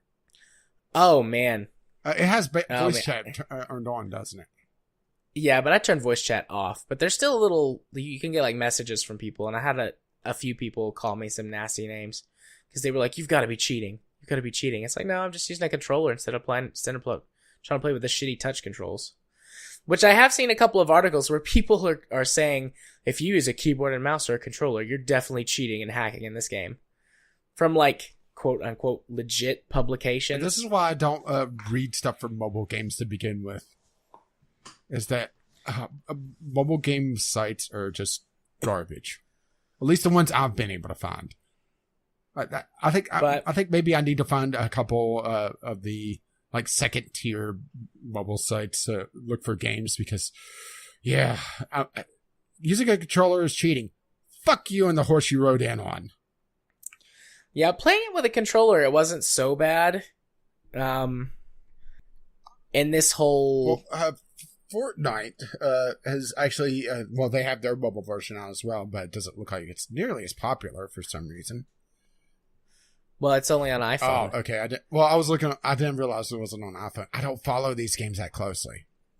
Yeah, Fortnite so far has only released on iOS devices. Yeah. Well, I know that they're blocking controllers for the time being. Or at least they're supposedly are. Yeah, playing with a controller, one, it was no contest against other players. And two, I got a better, I guess, experience of what PUBG is supposed to be. And it's alright. I like Fortnite better for all the reasons that I thought I would. I imagine Fortnite looks a lot better. PUBG is much slower than Fortnite. Average game length in Fortnite, 15 minutes or so. Average PUBG game, 30, 35 minutes or so. Even on mobile. Ugh. Yeah, they didn't change any of that. Because people just hide. If you are somehow forced beyond just the closing ring of death to fight more often, I'd say on mobile the battles would last a lot less. But people will just hide. So they still go the full time. Well, they have crap controls, so they've resorted to camping. But why don't they just play this other game that I could see on top charts, Hide Online instead? But matches take too long. Looks like it's Prop Hunt. Actually, that wouldn't be bad. But yeah, matches take too long. I prefer the cartoony, stylized art style to the attempt at realism, or realistic looking graphics. I like the silly weapons more than the real weapons for this type of game. I miss the crafting system, or miss the building system. I thought you hated I bitched a lot about it. I bitched a lot about it in Fortnite, but without having it at all, you feel very limited whenever you come up on stuff. It's like, well, I can go inside this building, or I can hide in this bush. And that's it. And at least in Fortnite, you're not limited to where you can go. It's like, oh, look, a little cliffside up there. Well, let me just build a sky bridge real quick and I'll get over there. Or knock down a wall to enter a building. Yeah. And there's none of that in PUBG. So it feels very limited, and its maneuverability. Hey, but look at it this way. With your controller, you can go make kids cry. That's true, I can. I think we found content for your channel. Get a video recorder for your phone and go play PUBG and have some sort of montage. Or I could just uninstall the game, get that 1.5 GB of space back. Wow, it's a 1.5 GB? Play some. Yeah, it's a 1 gig download, and then when it installs, it's almost 1.5 GB. Shit. Yep. And of course, it has to use the internal memory as well, because that's something that annoys the fuck out of me, is that I can't use my SD card for most apps to install. Yeah, I use my SD card pretty much exclusively for music and podcasts. But, I mean, I have 64 gigabytes of internal memory on my phone, so I'm not too worried about it. Yeah, but it's annoying. It is annoying. It's stupid. But yeah, PUBG Mobile. PUBG, whenever I played it with a controller, so it was closer to the console or PC experience. I mean, it's not for me. But, you know, like I said with Fortnite Battle Royale, like, I can see why people like this type of game. It's just not something that I enjoy. And out of the two, Fortnite I prefer, mostly because it's faster. Well, I just had a thought. Okay, you had such an advantage when you put a controller in. What if you did mouse and keyboard? That would have probably been amazing. I don't have a Bluetooth mouse and keyboard, though. Well, a hub and USB? Actually, I was going to say, I could just plug them up to my phone via a USB. Because I do have a hub. I've got 2 hubs. I think we found your new goal for next week. Send you back into parachute you back into PUBG with a mouse and keyboard. Mouse and keyboard and voice chat on. Yeah. I turned voice chat off immediately. Not very many people seem to use it. Like, I played through a couple of game matches without realizing just it was to see. on. Yeah, without realizing it was on. It was pretty quiet. But in the places where there are people talking, it's racist stuff and sexist stuff and bullshit. Well, isn't that what PUBG is on PC? Whenever you're in that initial area before... Especially if you're PewDiePie. Yeah. Hey-o. Or Ninja, it seems. Or did you hear about that one? No, I didn't. Yeah, supposedly he dropped the M-bomb, but then Twitch is like, eh. It's kind of funny how people ignore him. But then again, he doesn't have the long string of controversy, so I don't know. Or maybe it's just context. I haven't went to look for it. I just saw a lot of people bitching and moaning about that. Saying, double standard, double standard. Well, context for one. Second, you're given the word more power by getting so up in arms about it. At least that's my opinion on it. I don't know. I'm old. Get off my lawn. Indeed. All right, so yeah, those are all the games I played this week, aside from Fortnite, which I'm not going to talk about again. So, ready to move on to our news topics, or do you need a break? Because we've been going for about, 90 minutes now? Yeah, actually 100. Sweet. Yeah, I think I'm good to go. Cool. Then, moving on to our first news topic, which is really a collection of a couple of loot box related topics. Loot boxes. Drops come in, drops come out. Can't explain it. Well, we can, but yeah, what would be the fun in that? First of all, I Gravity, I had motherfucker. a good time. I had a good time coming up with that title. I was very proud of myself. Okay, so first up is the Hawaii Beals failing. Indeed. So if you remember, I don't know how many weeks ago it's been now. A couple months, actually. It was towards the beginning of the year. It was February. Okay. Yeah, that's depending on when, somewhere between 1 and 2 months. But yeah, if you remember way back when, in the current year, Hawaii's state legislators were putting up some bills into the Senate and the House. I don't remember all of the specifics off the top of my head. One of them required one pair was odds to be posted in a game, or be odds available for the contents of the loot box, and the other was a warning label for loot boxes in general. Right.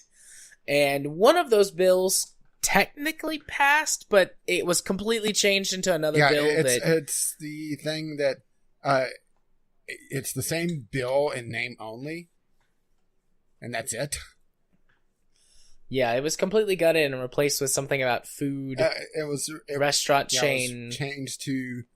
Let's go. Let's start with that one, I guess. House Bill 2727 made it so that, or no, was it the other one? The Senate bill, yeah. It was made it so that restaurants that aren't participating in nationwide promotions have to post some sort of signage, and that's it.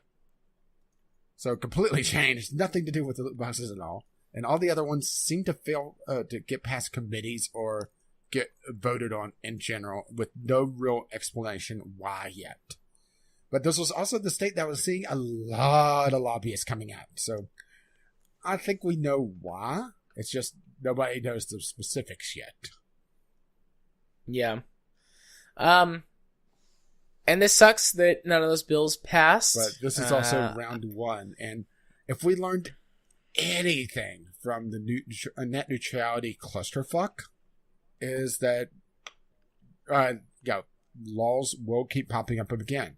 And in some cases that's good, some cases that's bad. In this case, this may be a good thing, this may be a bad thing. It all comes down to the wording of the law itself.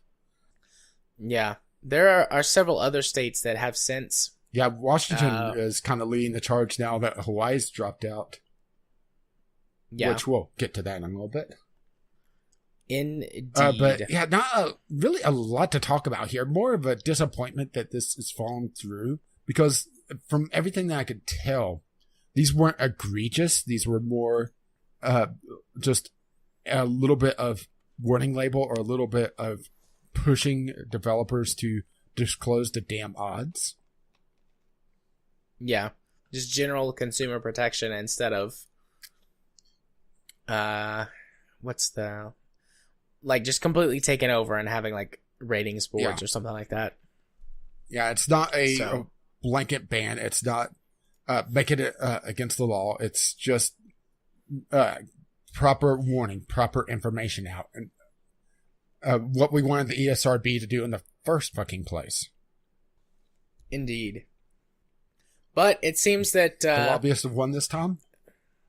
They've won this round, but the other round, or they've won this fight for now. But the fight against loot boxes in AAA games seems to be heading in the direction of the consumer, because Shadow of War announced that they are going to be removing loot boxes and microtransactions and rebalancing and making some pretty big changes to the end of the game, which really was tailored towards a grind fest or buy loot boxes. And that's going to be happening in July. Was it June or July? July. Yeah, I'm of two minds on this. Well, first of all, when I first saw this, I thought this was some sort of April Fool's joke. Because this was announced I don't think it was announced April 1st, but it was starting to make the rounds towards the end of the day. So I saw this, I thought this was a joke, and then I started looking more and more into it and saw, wait, this is actually the real thing. And for one, they're talking about how it undermines the game systems and how it made the game not fun. But wasn't this the same argument everybody was talking about 6 months ago when this piece of shit launched? Yeah. I mean, this was the argument that everyone This made. is a complete 180. And yes, they do get some credit for removing the loot boxes, but at the same time, they're doing this right before the last DLC launches to try to get a little bit of sales back, which we talked about this yesterday before recording and looked up the sales numbers, and the sales numbers for this game are abysmal. Yeah. It had only sold something like 750,000, give or Yeah, take. with the margin of error on Steam. On Steam. It's his only platform on PC, isn't it? No, you can buy it from as it's just like a Windows install. Is it on another storefront? That's not Steam. No, it's not on another storefront, but you can just buy like a PC version. Are you sure it doesn't give it them. just a Steam key? Yes, because it was listed separately on what was that other site that I looked at? VG Charts. It was listed separately from the Steam numbers. So don't know if you get the game directly from there. It looks like I'm looking around and it looks like it all goes through Steam. So maybe it's a peculiarity with the Steam charts. Maybe. Because let's put it this way, there's a couple things that Steam is required to play this game. So, yeah, according to the wiki. So, okay. Maybe it's some sort of peculiarity, or they're talking about physical sales. Because that may be a thing. Collector's editions and that sort of thing.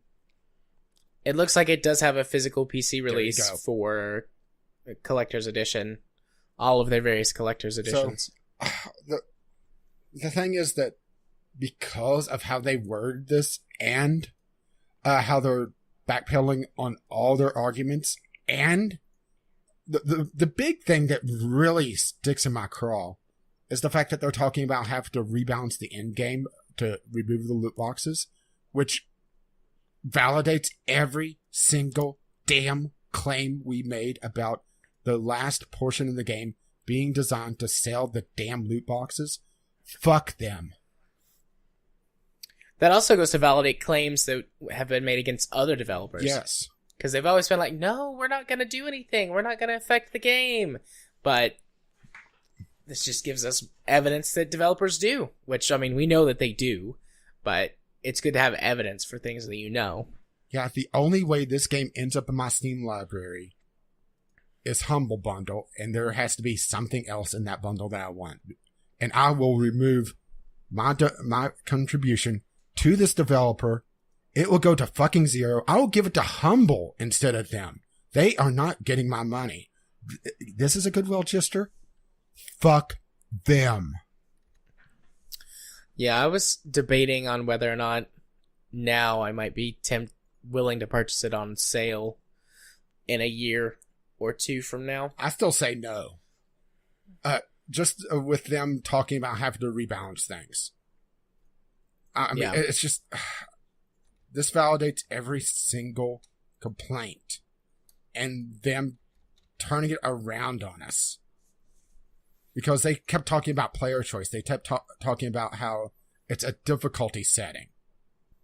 Well, if the difficulty has to be adjusted because you removed the easy mode, then something's wrong with your difficulty settings.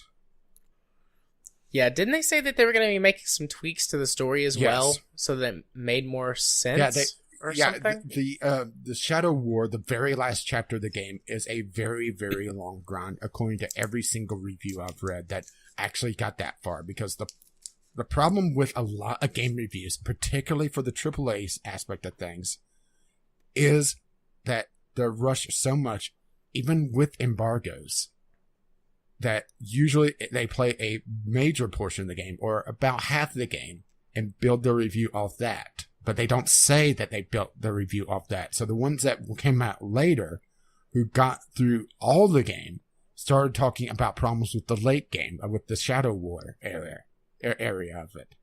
Where if you do not pay into it, or you get lucky with the orcs, or you've built up your army by essentially grinding out earlier in the game, you are going to have a rough time. And people were talking about how it seems to be built around having to either buy in or just grind out the loot boxes to get the orcs. And the fact that the orcs were mostly in the loot boxes undermined the entire Nemesis system, which, hey, look, they talk about right there. Yeah, which the Nemesis system from the first game was the best part about it. Because without the Nemesis system, it was roughly Lord of the Rings, Assassin's Creed. Yeah, let's see. The core promise of the Nemesis system is the ability to build your relationships with your personal allies and enemies in a dramatic open world. While purchasing orcs in the market is a more immediate and provides additional player options, we have come to realize that providing this choice risks undermining the heart of our game. We told you this 6 fucking months ago. Ugh. Yep. I wonder why they have done this, aside from just attempting to make a goodwill gesture, but, I mean, I don't know. Maybe just because we're the enthusiasts and the cynics, but I don't see any sort of goodwill here. I think at this all. is mostly trying to get the long tail because they saw their sales drop off dramatically, particularly when it started coming around that the late game is a huge grind. It requires the loot boxes. And the fact that this is dropping around the time that their last DLC is coming out really makes me think that. Let's see, what other Lord of the Rings games are on Steam? Just to do a little... yeah, I'm wanting to... Hang on, let me read the portion for the Shadow Wars thing because... yeah, I'm trying to find it now because... why is the Shadow Wars portion of the game being changed? Okay, here we go. With the addition of the Endless Siege, we now are able to streamline the Shadow Wars and add a number of improvements to the presentation along with new narrative elements to provide a more cohesive experience. This is just incredibly infuriating to me. I think this may piss me off more than they putting loot boxes in the first place, is the fact that they're removing them for the reasons that we said that we complained about, but they argued against 6 months ago. And it's not like they haven't had a chance to articulate this in the last 6 months. I really think that they saw their sales drop. They didn't see the money rolling in that they were expecting. They realized that the sales from the original Shadow of Mordor was far superior by this point, and they traced it to the microtransactions. Yeah. I mean, that's the only reason I can think of. So Shadow of Mordor, obviously it's been on Steam for a lot longer, but it has between 4.3 and 4.4 million owners on Steam, with an all-time peak of 48,518, which that's probably launch time. Yeah. Usually that big number is from launch. Yeah, usually. So let's see. Let's take a look at Shadow of War. Shadow of War, between 693,000 and 747,000. All-time peak, 67,943. So higher all-time peak, but much lower sales, even in relation to point in time. Because I looked all this up on VG Charts when we were talking about it yesterday. Yeah, yesterday. And for the time period, Shadow of Mordor sales skyrocketed. But Shadow of War sales have pretty much stagnated. There's been no big improvement over time. There's just a trickle. It's done a lot more on console, but even its console numbers are not great. Well, did they make any major improvements to the game itself, or other than sequel? I don't because think so. I never really heard anyone talking brilliantly about the Nemesis system this time. There was a lot of talk last time, but this time, it was mostly focused on the microtransactions. I think I remember from the Angry Joe's review of it talking about how the Nemesis system was a bit more refined, but not really big improvements or anything. Just little improvements, incremental improvements. Nothing near as revolutionary as the system itself. Yeah, you know what I want to see? I want to see the Nemesis system in the hands of someone other than these chuckle fucks. Yeah, I would too. I'd love to see that come to other games. Because, honestly, I don't trust these guys anymore. It would be a great system for Ubisoft games. Pretty much all of them could utilize the Nemesis system to some degree. And Bethesda could probably do something with it. And obviously Fallout and Elder Scrolls. Can't really think of any more games off the top of my head that would probably benefit from it. Yeah, just an Elder Scrolls game with the Nemesis system, that would actually be very impressive. Yeah. Or a Nemesis-like system, because, I imagine that it would not be the full Nemesis system in a Bethesda game. Until I get modded in, of course. Yeah. But, yeah, the more I think about this, just the madder I get, and the more I read this, the madder I get, because it's just essentially turning our arguments, validating every single one of them. Yep. And I don't see this really being... I don't see this as a positive at all. I don't see this as a positive for consumers, because this really just sets the precedent of putting loot boxes in for the high time when your game is top of the charts, and then pulling them. Yeah. Yeah, pretty much any it rewards... Yeah, any AAA that puts in loot boxes is on my do not buy list. Yeah. But it does reward patient gamers like you and I, who very rarely buy a new game.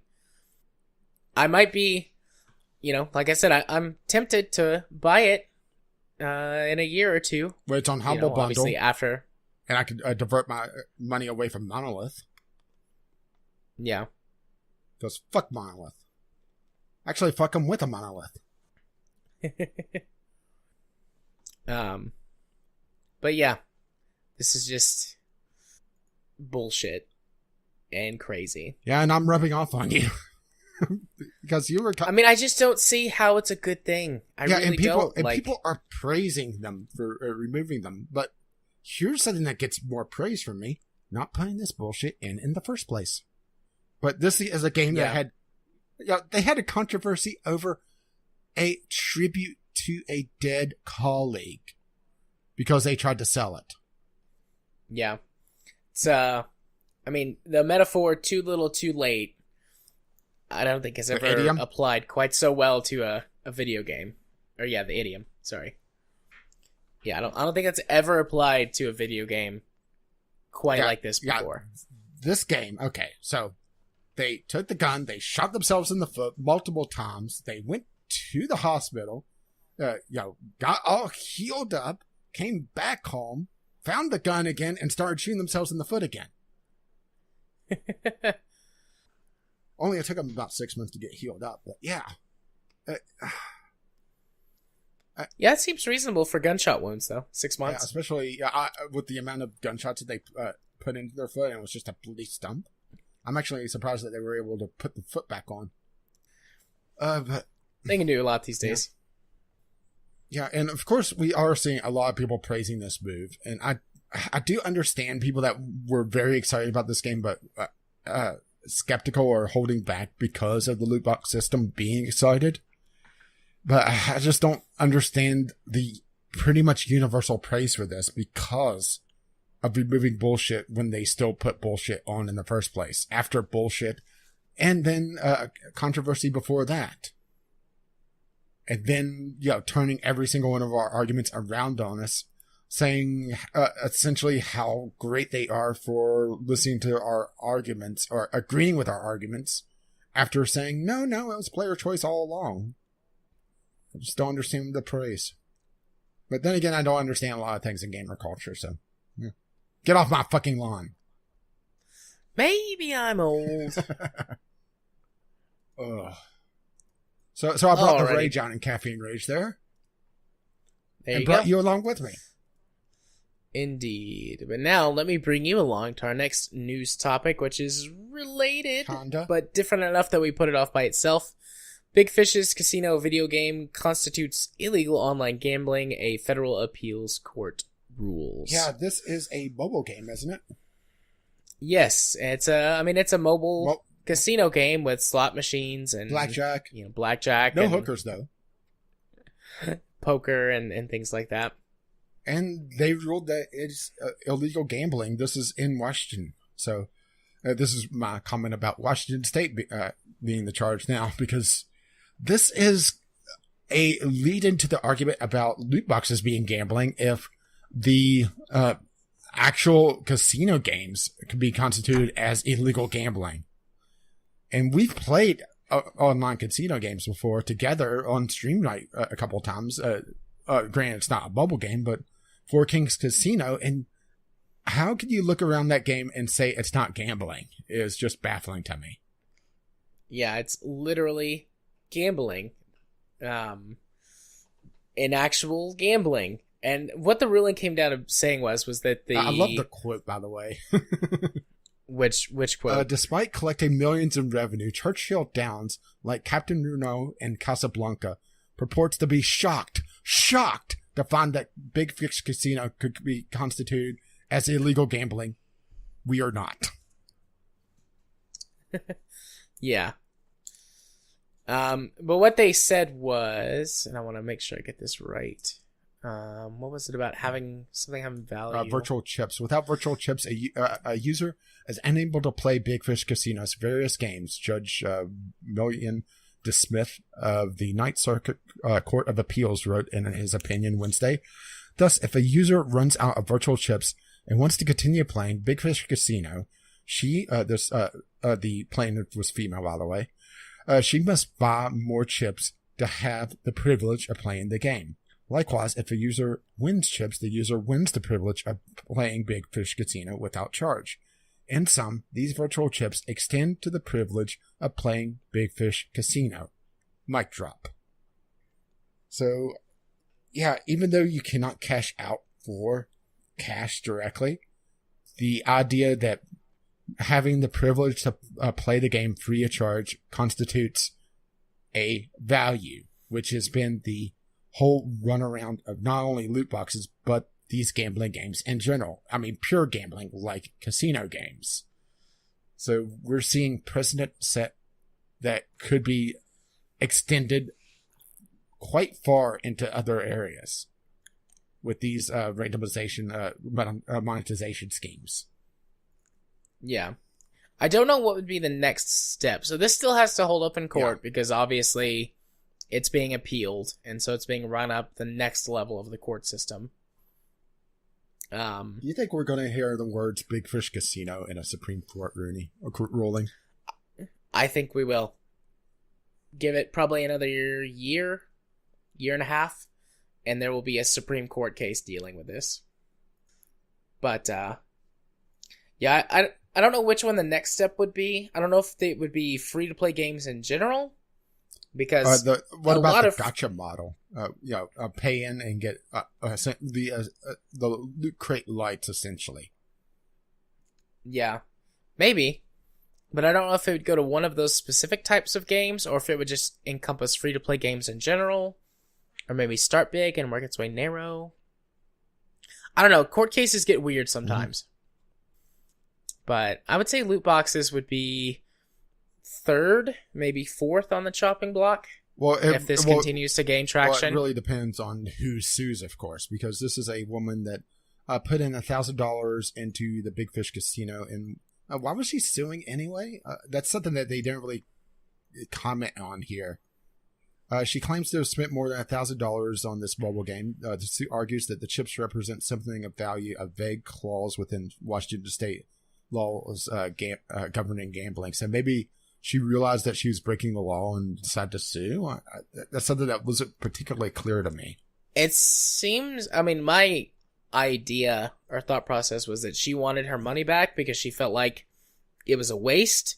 Or she felt that they may have been tilting the odds, because that's the other thing that is in big trouble with these casino games, is that there's no regulation on them.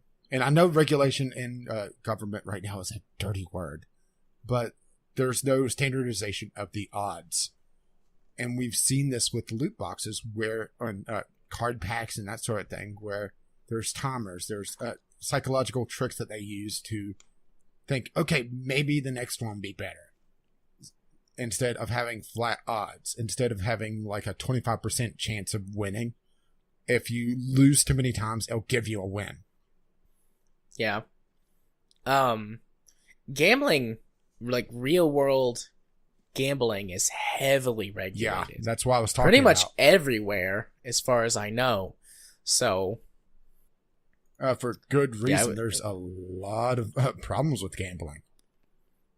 Mm-hmm. A lot of psychological problems could be linked to gambling, or a lot of psychological trickery could be used in gambling. So they have to tie it down. So, yeah, I could definitely see where these unregulated games that could just tweak the odds on the fly, mind you, could be in big, big trouble coming up. And while I don't really understand games, using the one that we played, games like King's Casino, even operate, because I don't... are people... Well, I realize I'm asking a loaded question here. Are people really that stupid to pay in that much money to be able to support these games? But then I realize the answer is probably yes. Yeah. I wouldn't necessarily go stupid for all of them, but... Gullible? Gullible, maybe, or Foolish? Maybe they do have lower inhibition control. And, I mean, you know, they are literally gambling, at least in like games like Four Kings Casino and stuff.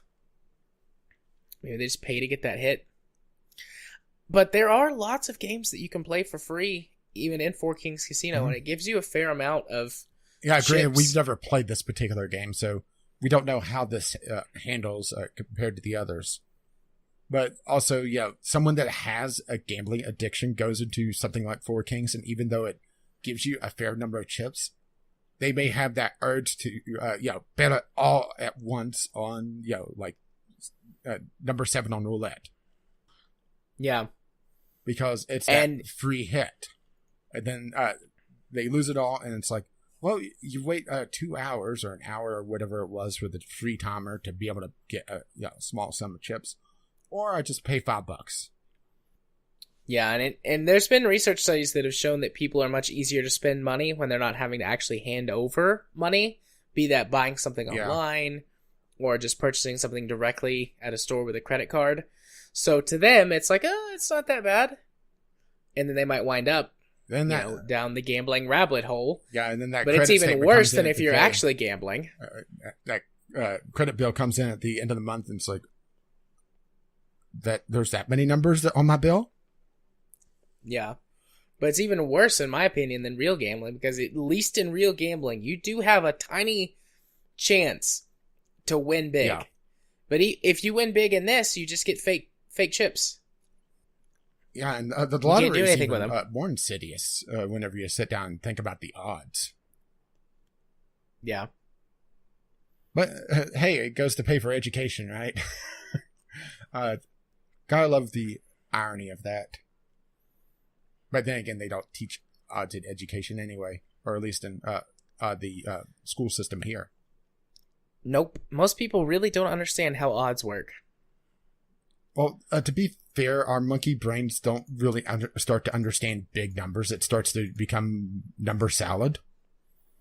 Yeah, well, even for small numbers, though, people really struggle. But yeah, so there was this great little segment on Penn and Teller's Bullshit where they were talking about numbers and how once you get past a certain point, it becomes kind of an arbitrary thing and not, you can imagine 1 of something, you can imagine 3 of something, 5 of something, then 10, depending on what it is, maybe 100, 1,000, 10,000, and becomes less of a set of things and more of just a word.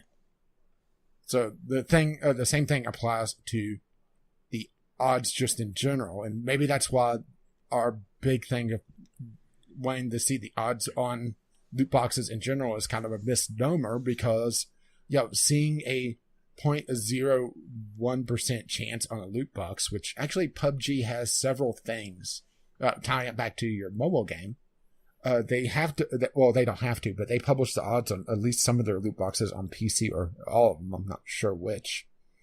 And some of the loot boxes have a 0.001% chance to pull something, which you sit down and figure out the actual odds of 0.1, or sorry, 0.001, and you realize, it takes you, several thousand years to statistically get it, without, just pure luck.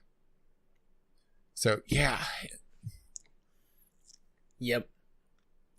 I like to measure objects, or measure large quantities, like turn it into something a little more understandable, like, when you're getting into, like, the 100,000s or the millions. It's like, well, that's like a house. Like, several $100,000. Like, that's a decent home. It's like, okay, this is 4 homes. But how do how do you deal with whenever you start reading about government things and see billion or trillion? Yeah, because that would be like millions of homes.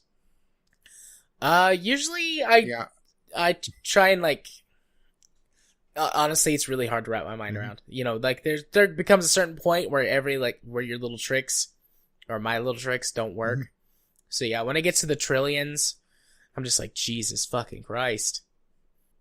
Because that's unfathomable to I may have to put our monkey I brains. may have to put the Penn and Teller thing on the show notes, because it's something that you don't really think about. But he's using the example of he can't use the word M&M, so N and N. And he has a bowl of 1,000 of them. But the thought of 1,000 versus one bowl full, one bowl full wins versus how many individuals. Yeah, I've probably seen that episode because I like Penn and Teller's bullshit. I think I've seen all of them or most of them, but that's one of those things I watched several years ago and like one long binge run. Yeah, I haven't seen it since. Yeah, so I'll put that in the show notes, because it's one of those shows that definitely deserves a good look at for very particular topics. Sometimes I disagree with them. Sometimes they definitely have their own agenda. I mean, they usually have their own agenda, but it's definitely worthwhile, especially on this numbers thing. It's a topic that I think people don't really consider. Yeah. All right. Are you ready to talk about Faeria? Yeah, I think so. So. Oh wait, no. Sorry, skipping the Valve one. My bad. Valve removes Steam machines from Steam storefront. Yeah, so this is 3 weeks essentially of Steam machines. Kinda. If we tie this into the Atari thing. On April 1st, Valve removed the Steam Machines listings on, the store page, which kind of shows where Steam Machines have gone. Nowhere. Yep. The Steam Machine was such... it's an interesting idea that was never marketed. We've talked about that before. And why I think the Atari Vapor Box... assuming it it ever becomes non-vapor, is doomed to failure. I wish I hope I'm wrong with that, but honestly, I don't see a good market for it. And this just shows that even Valve can't get it right. And they have a captive audience, but then again, they're typically trying to sell to an audience that has gaming PCs. Yep. And we don't need those. We don't need Steam machines. Yeah, what we need is Steam Links.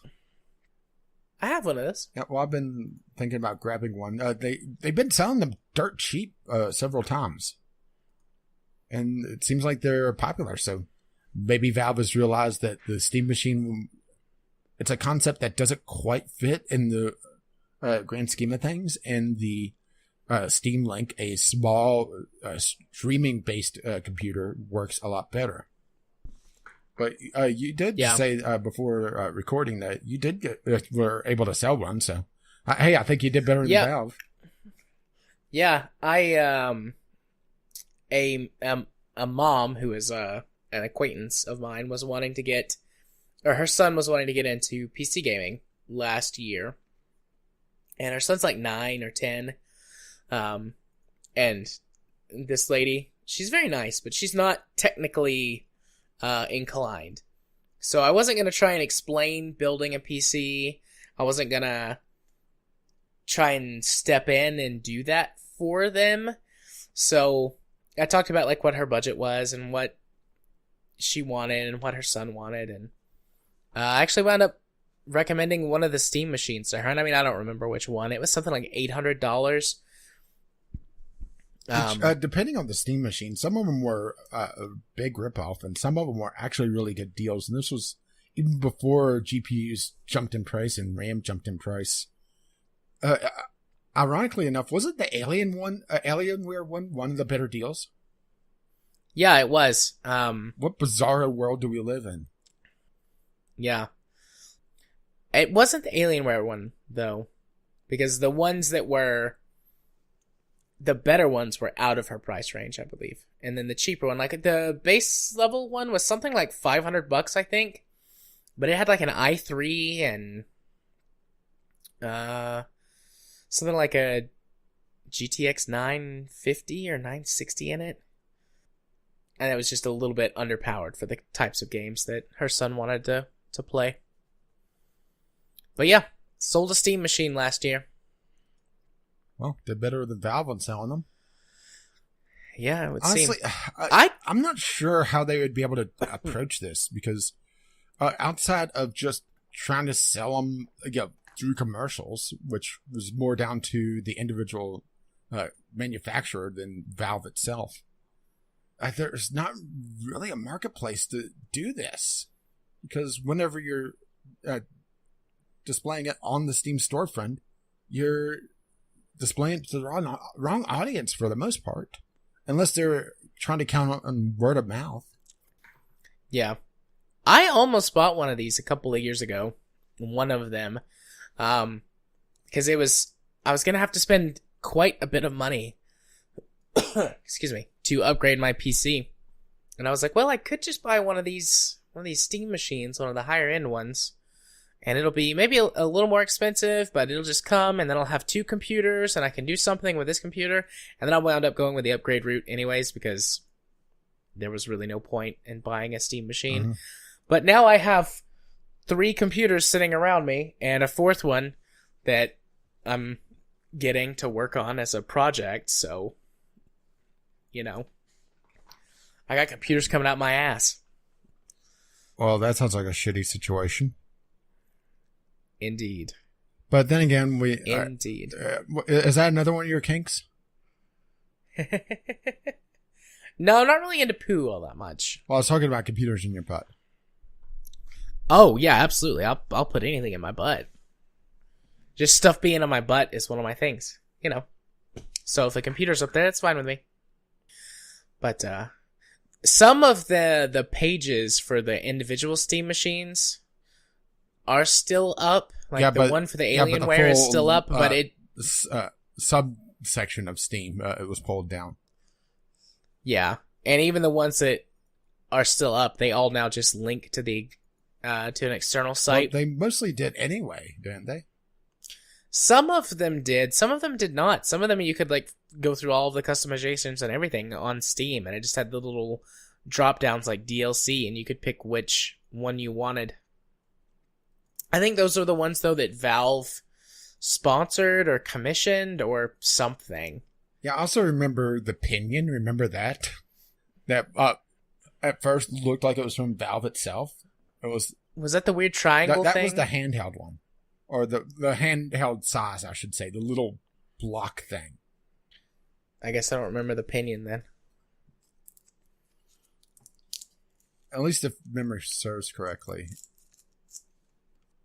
But now I'm having trouble finding it because it's a generic term. Right. And that's the problem with these, is if they don't catch on, then they just get lost in Google. But yeah, it's just...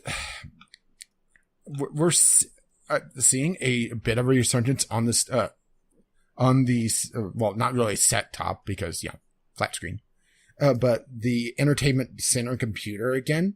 At the same time, Valve is pulling out of the market, so it's kind of a weird, where are we going with this?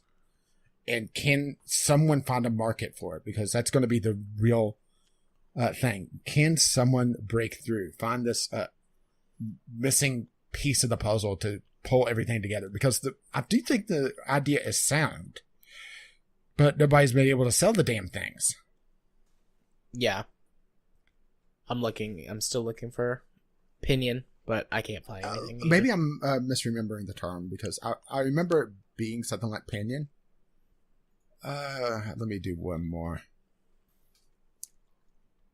And no, I'm not finding it. Which is annoying, because it was actually an interesting idea. It was a very, very small computer. It was using some custom parts, and it was able to be upgraded. But hang on. Is this? No, that is not it.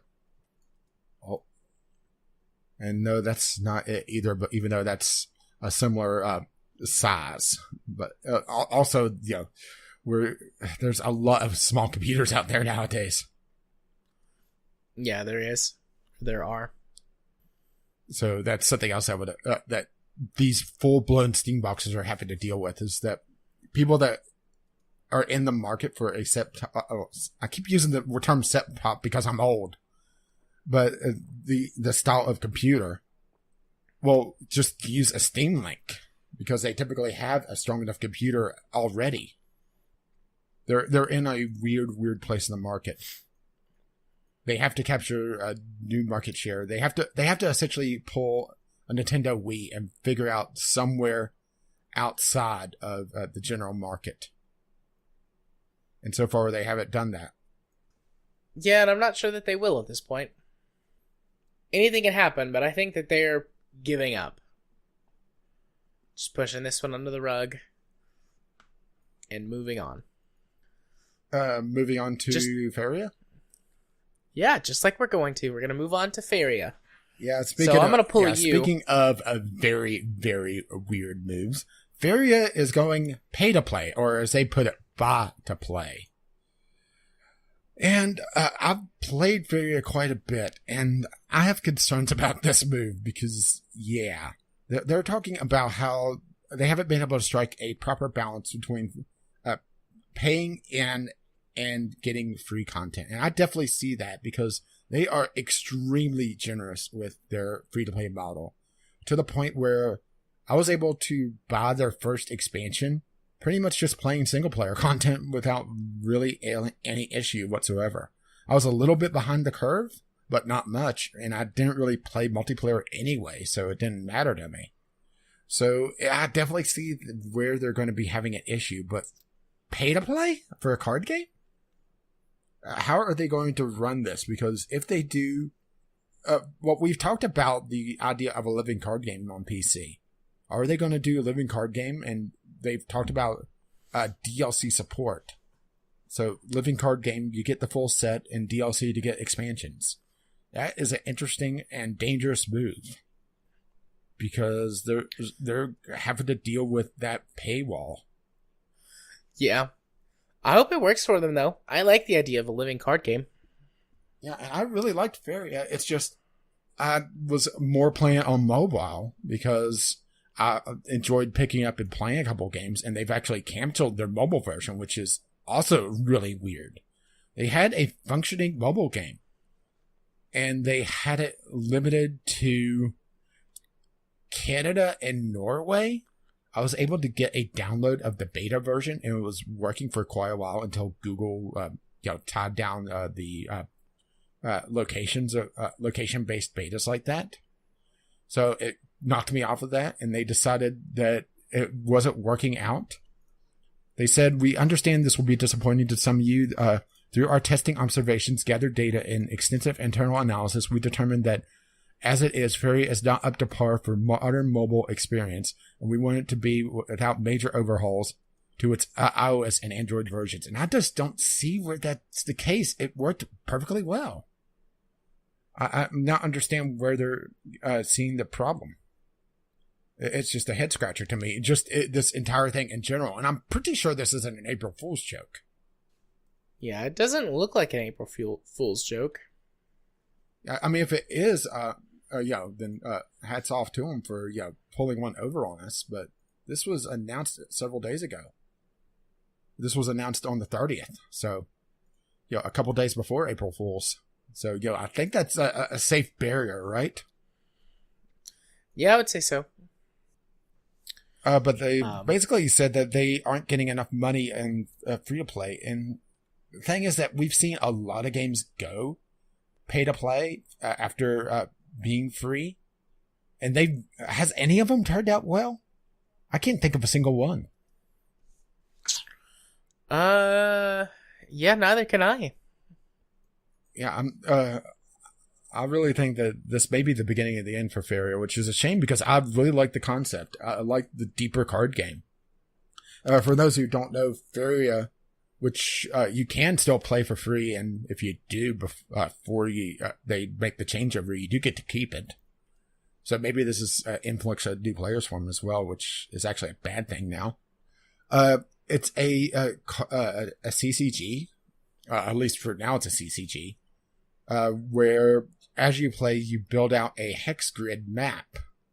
And instead of a straight up battle like in Hearthstone and pretty much every other CCG, it's a turn-based strategy game with a territory control. Depending on your deck composition, you want to summon different lands, and every turn you're able to either place down the land on the hex grid, get extra mana, or draw an extra card. And there's a really in-depth strategic element to it, but it just never took off, and I'm not sure if it's because of the deeper combat, if it's because matches ended up taking a bit longer because of the strategic layer, or if it just never really got out there. But yeah, this is just a complete head scratcher to me. Yeah, well, I don't really have much to add because I've never played Faeria before. I downloaded it and installed it, and I've intended to play it a number of times, but I've never gotten around to it. Well, probably should somewhere in the near future if you want to continue playing it without paying. Yeah. I mean, I wish them the best, but I'm with you. I don't quite see how this is going to work out in their favor. Usually it goes the other way. Yeah. Paid to free to play. I mean, hell, we saw probably the funniest one is still RoboCraft Royale that came out paid and then within 24 hours went free to play. Yeah. But they're talking pretty much about wanting to do monthly content. Or they've been doing monthly content. What we can reveal is that Faeria's next card expansion will come at the same time as the Buy to Play relaunch early this summer. And from then on, they'll be releasing a new content every single month as DLC. Which I can see a plus and a minus to this. For one, you are getting a lot of content, but that could also lead to a lot of power creep and a lot of DLC that is just negated because new stuff comes out. This is this is a bold move and a very dangerous one. Yeah, I agree. And also, it really depends on how much single player content they also focus on, because there is a lot of single player stuff. But these games really live and breathe on their multiplayer and their matchmaking, and they haven't really had enough numbers to do proper matchmaking. Yeah. So, I guess we'll see. Indeed. So that was your news topic. My news topic, Fortnite removes 30 FPS mode from consoles. So I just thought that this was humorous. There's one line in the most recent patch notes for the game where that they talk about making some optimizations to the console version of the game. And the game has got two modes. It's got basically a graphics mode, which makes everything look nicer, and then a frame rate mode, or performance mode, which keeps the game at roughly 60 FPS. But they've managed to make it run at the higher graphical fidelity at 60 FPS. And so they just took the 30 FPS mode out. But what about the cinematic experience? Yeah, I'm looking for it right now. I should have had this prepared. But, professionalism especially, and all that. as I was rambling about Faeria. Let's see. Gameplay. Removed 30 FPS mode from Xbox One and PS4. In version 3.4, we made some significant GPU optimization, which improved visual quality, including resolution in 60 FPS mode. And we now feel there's very little reason to play at 30 FPS. And it's got a little note, developer comment. So basically, yeah, why would you play it at less than 60 FPS? The cinematic experience, of course. Isn't that the bullshit? PC Master Race. Isn't that the bullshit that was being touted about for quite a while for 30 FPS locks? Especially on PC versions for a bit. Oh. Get that cinematic experience, because obviously the human eye can't see above 30 frames a second. Am I right? Unless you're blind, then it can't see above 0. But, yeah, I thought that was humorous. And also, duh. I play, for some games, Save the I World don't mind a lower frame rate. But it also depends, for one, the speed of the game. Yeah. It doesn't really matter too much what the frame rate is in, say, a visual novel. Well, what if I want high frame rate anime boobies? Well, then just go watch porn. Yeah, but then I'm limited to 30 there. There's 60 FPS porn. Yeah, but then it looks weird. It does look kind of weird. Why don't we split the difference, 45? That was what the Hobbit movies came out at. I didn't know that. Actually, I think it was 48. It's 48 is what they came out at, which I liked, but at 48 frames a second, you can see a lot of the makeup work and the props look a little more fake just because you get a crisper image. And so they knocked it back down. But I prefer the higher frame rate. Yeah, but since when it was a porn? Oh, there's been several Lord of the Rings themed porns. Lord of the Rings and The Hobbit. I remember one from... Oh boy, I think I opened up a can of worms here. Was I in high school? I think I was in high school. And my parents got like the massive 1,000 TV channel package or whatever. And that included a number of pornography channels. They didn't know about them. And they didn't know about them. You did. And so I watched a lot of really bad knockoff porn movies before I had high-speed internet in like middle school or early high school. I think we got high-speed internet when I was a sophomore in high school. So yeah, somewhere in that period. And now I remember there was flashing back to the South Park episode that was pseudo Lord of the Rings with the porn video. Yeah, the movie was called, or the porn movie was Lord of the G-Strings. Yep. Oh, well, I think I know what you're downloading tonight. Remember that one well. I'm going to Google that right now. I'm not putting that in the show notes. Lord of the G-Strings. Yep, this is it. It's got a 3.8 on IMDb. I'm surprised it's on... No, I take that back. No, I'm not surprised it's on IMDb. The Female Ships of the String. Excellent. Would this be... No, it's not old enough to be vintage born. Released in 2003. Anyways. Moving on. 14 years? Yeah. 14 or 15, depending on exactly when it released. But yes, moving on from that. Was that our last topic? Yes, it was. Yes, it was. And we are over time. Yeah. So we'll go ahead and cut that. Being curmudgeon-y about that? Yeah. We'll be curmudgeon-y about it another year. And before we dive into Community Corner, I need to take a quick break.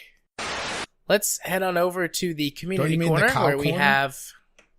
Yeah, it's the Kyle Corner this week, where we have an audio letter from Kyle and a tweet that revolves around Kyle, which is from Kyle. But we'll start with the audio letter first. Greetings, J. Arthur and Caffeine Rage. This is Kyle coming to you from my recording studio that can move at 50 miles an hour. Yes, it is an in-transit audio letter. Fact of the matter is, I'm not probably going to have time to record something in my quote-unquote studio, so yeah, this is as good as we're going to get. One long take, all bloopers in. So, that having been said, let's motherfucking do this. So, earlier in the week, I made a tweet about math proving a gut feeling that I had right. And that gut feeling was that nuclear is superior to solar in Factorio. Now, every single message board that I've ever been on has always said, well, solar is a build it and forget it sort of thing, whereas nuclear, you need to feed resources. And I'm thinking, all right, well, yeah, that makes sense. I guess solar's the better choice. But then there was that little voice in the back of my brain that said, well, hold on, how is that possibly possible? In the real world, nuclear is way, way more power efficient than solar. So then I went and I did some digging. And yeah, I guess if you want to just put a thing down and forget about it, you can do that. And I guess both are viable. So how do you determine which is better? And the way that I came up with a way to measure this was essentially which one costs more per 40 megawatts. And the reason I'm doing 40 is because that is the smallest reactor that you can build and still get everything out of it. So, my assumptions. You're building a solar field that can produce 40 megawatts. It doesn't really matter how this is set up. It just needs to be big enough to produce 40 megawatts. The nuclear reactor is going to be as small as possible, i.e. it's not just going to have pipes leading all the way across your base in order to get water and steam to where they need to go. It's going to be constructed somewhat efficiently, but other than that, it's going to just have the kind of infrastructure to keep itself going at 40 megawatts basically forever. We're going to also assume that the Kovarex enrichment process isn't in place simply because that basically is like nuclear cheating. So here's how I came up with. Solar panels throughout the day produce an average of 42 kilowatts at any one time, even at night once you average it out.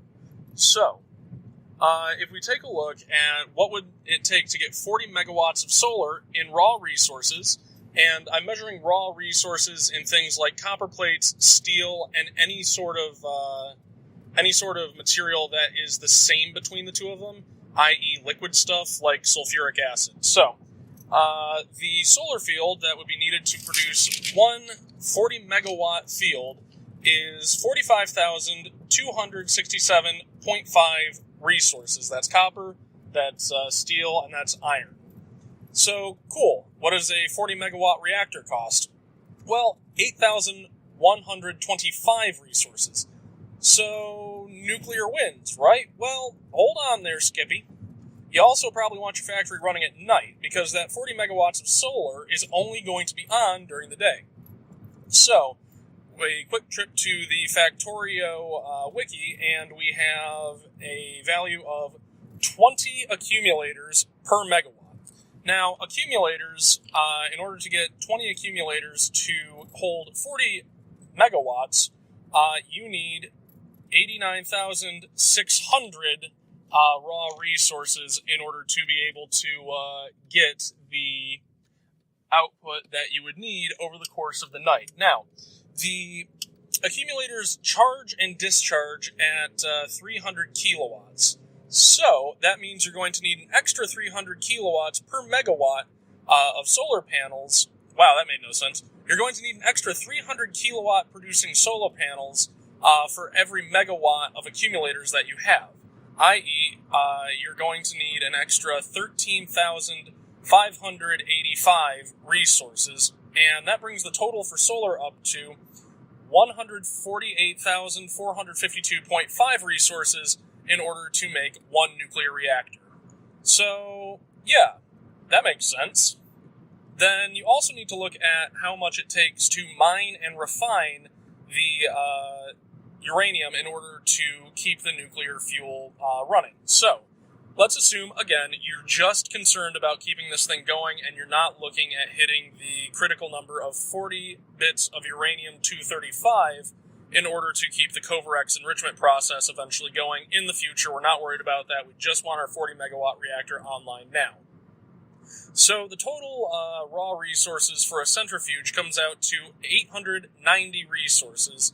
So that means we're looking at about 9,000 some. I forgot to write that number down. I'm in my car. I'm not about to do math. It comes out to like 9,000. Point is, it's like 9,000, and there's some math, and I will include a spreadsheet at some point in the future with graphs that you can play with in order to take a look at all of this. So for each cycle of the centrifuge is 10 seconds, and it has a 0.7% chance of yielding uranium-235, which means every 1,000 cycles it will yield roughly 7 uranium-235. So we divide that by how much time it takes to run a cycle, and we come up with 33.33 minutes, or 33 minutes and 22 seconds. Which, hey, look at that. That's also about how long it takes a reactor to burn through that, so we're good to go. The uranium input required takes sulfuric acid, specifically 10 sulfuric acid for functionally 1 bit of uranium-238 or uranium-235. So let's just simplify that. That means every cycle of 33 minutes and 20 seconds, you will need 10,030 raw materials. That is 10,000 units of sulfuric acid, 10 units of iron, 19 units of uranium-238, and 1 unit of uranium-235. So, how does this work? Well, this basically comes out to an equation which I will sum thusly. 148,452.5 equals the total number of raw resources that it takes to build a centrifuge and that reactor setup that I was mentioning. Then we go ahead and multiply plus X times 10,030. Once we solve for everything and then factor down to the time, we get 13.89 cycles multiplied by 33.33, simplified down into time. So it will take 7 hours, 42 minutes, and 57 seconds for the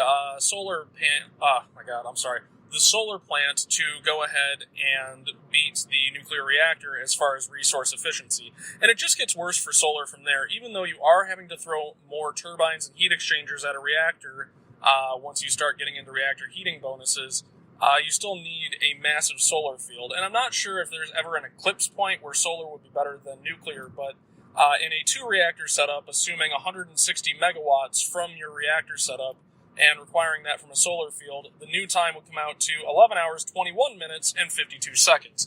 Fact of the matter is, that is a long-form way of saying, ha, I was fucking right, everybody who doubted me. So my research has found that nuclear is more viable as an economical energy source in Factorio than solar. And, I mean, of course, that makes sense. It is in the real world, too. Was there a point to this? I don't know. I just did some math, and I thought it was interesting, and whatever math validates a gut feeling I have, I always feel slightly smug and superior to the people who just went with their gut feeling that, well, you don't have to feed it, therefore it's better. I don't know. This has been Kyle. Thanks for listening to my mad ramblings. I will provide a link for the spreadsheet when I get it done. Alright, have a good night, you guys. Well, thank you, Kyle, for an informative deep dive into Factorio. I think I went kind of cross-eyed there for a bit. I mean, not lying. I have no idea what he's talking about. Wait, I can say that every week, can't I? I mean, I get what he's talking about. And I would be lying if I said I hadn't done some experimentation myself. But I didn't do math. Well, I did basic math. I didn't do spreadsheet level math. 3, carry the 2. Start taking off your socks, which I know is blasphemy for you. Count your toes. I don't know, sometimes I like to be barefoot. It depends. I'm barefoot right now. Oh my. And I have socks on. Oh my. And they're blue. But yeah, thanks for the informative romp through Factorio. I both appreciated it and also drooled a little. Yeah, I did have something to talk about from this, actually.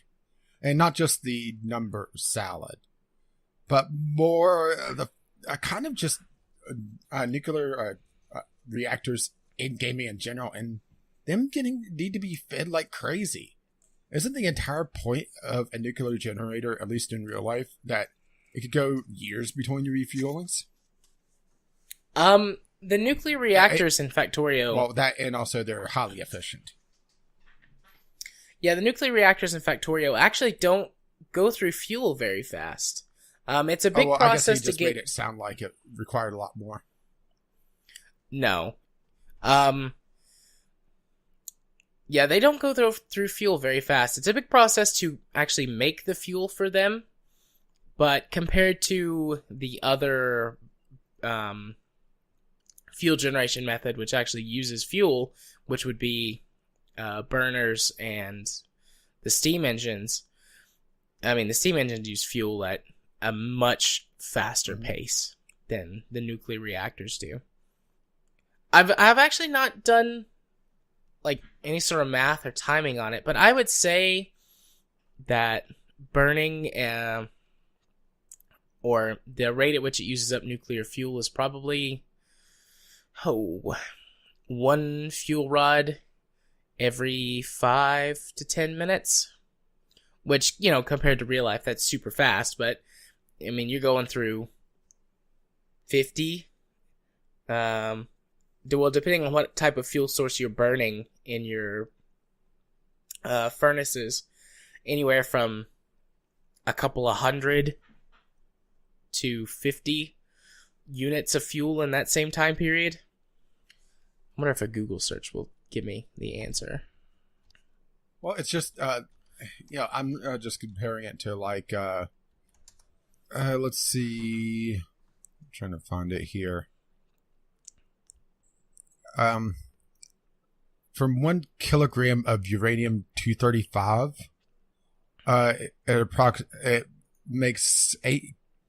I'm not sure what the abbreviation on that is. Heat that could come from 1 kilogram of coal, approximately 12. Okay, so 1 kilogram of uranium-235 creates 24 million. I guess that's kilowatt hours of heat.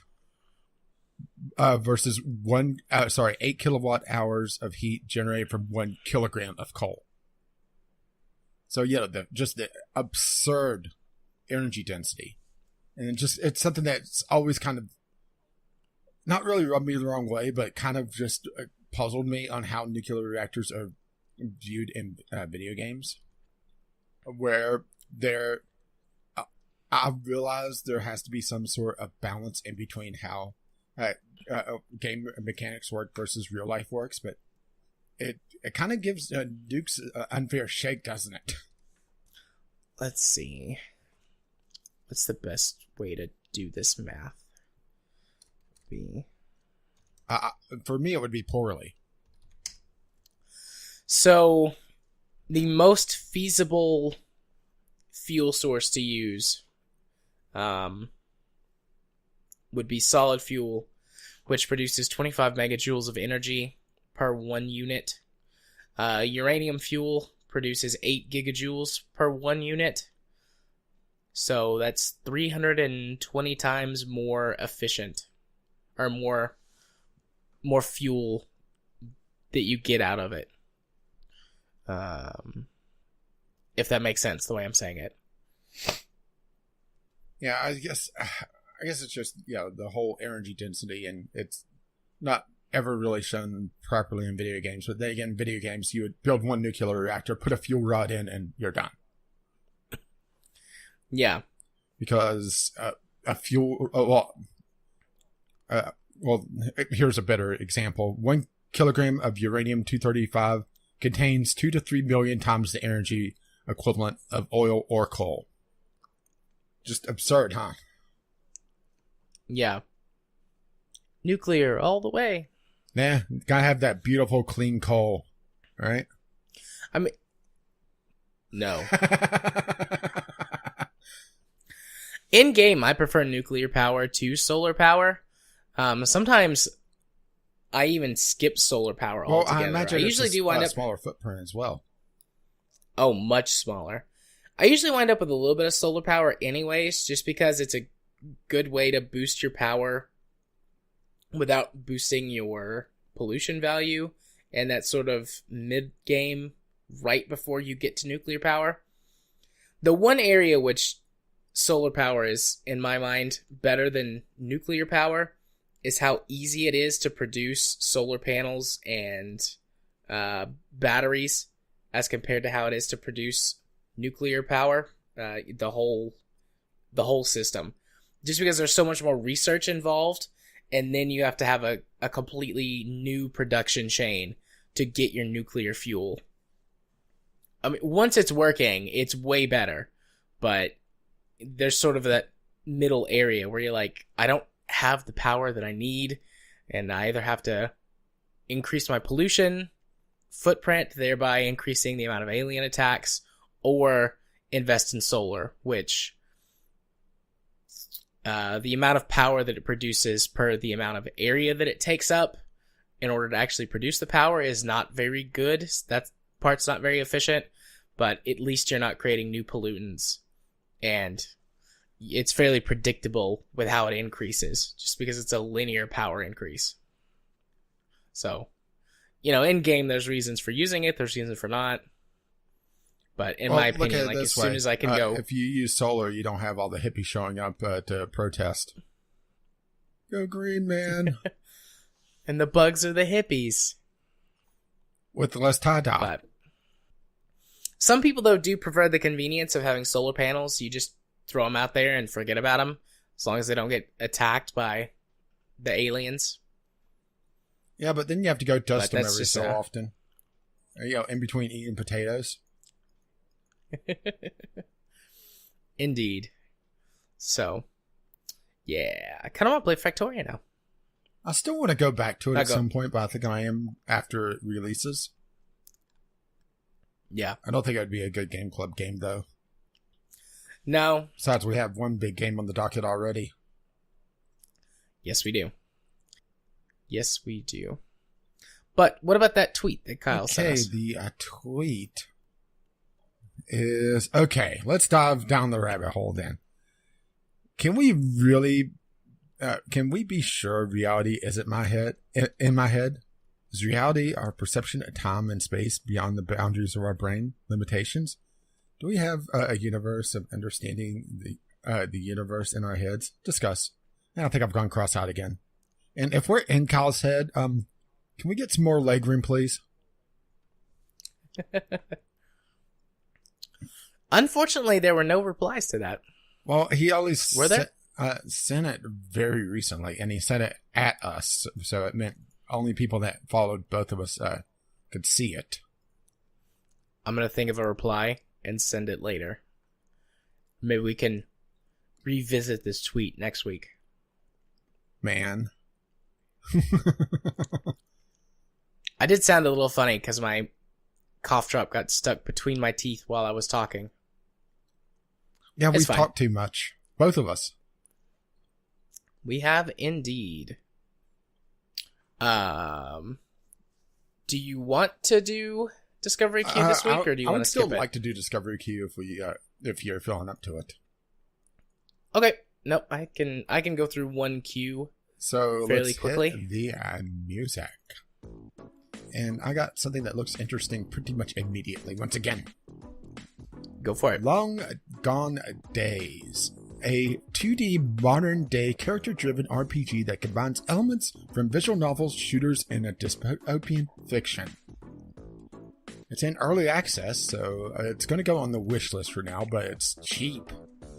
It looks interesting, at least. I'm not too sure about the overworld art style, though. It's not quite pixel arty, but it's not. It's a very weird art style. It has some very interesting elements in it, though. So it's definitely worth a look. When did this release? It released last week, so not a lot of time with it yet. So we'll have to see if this goes through early access well. Looks like some clunky menus and movement according to some reviews, but overall not too bad at looking. Oh, God. I got one. Train Valley 2. It's a cute train puzzle game. And I mean, one, I have to get this for myself, and two, I have to get this and play with my son. Because he loves train games. I'm not really sure if there's anything to say about it. It's just a really simple, sort of grid-based, or it looks grid-based, train game. And you're doing some puzzles and trying to get the stuff where it needs to go. Train Valley. Electric Boogaloo. Okay, so this is more of a puzzle game. At least the first one was more of a puzzle game, because I've played the first one. And it was, you built the train tracks, but then it was basically get thing A from point A to point B. So it says this one, though, is a Tycoon puzzle game? So more management based? So I don't know. Maybe. It's only $10. If there wasn't a certain Mech Commander game coming out in less than 3 weeks, I might just buy this right now. Hell, I might just buy it anyways. Well, I don't know. I'll think about it. I'm still building up resources. Looks like I sold something else, though, if my wallet balance is correct. So, I got something else. I'm still early in my queue. Golem Gates. A RTS/card game. Golem Gates blends elements of real-time strategy and card battle. Collect cards, called glyphs, containing your forces and power. Strategically weave them into a deck and prepare them for battle, then unleash them into a streamlined, fast-paced battle.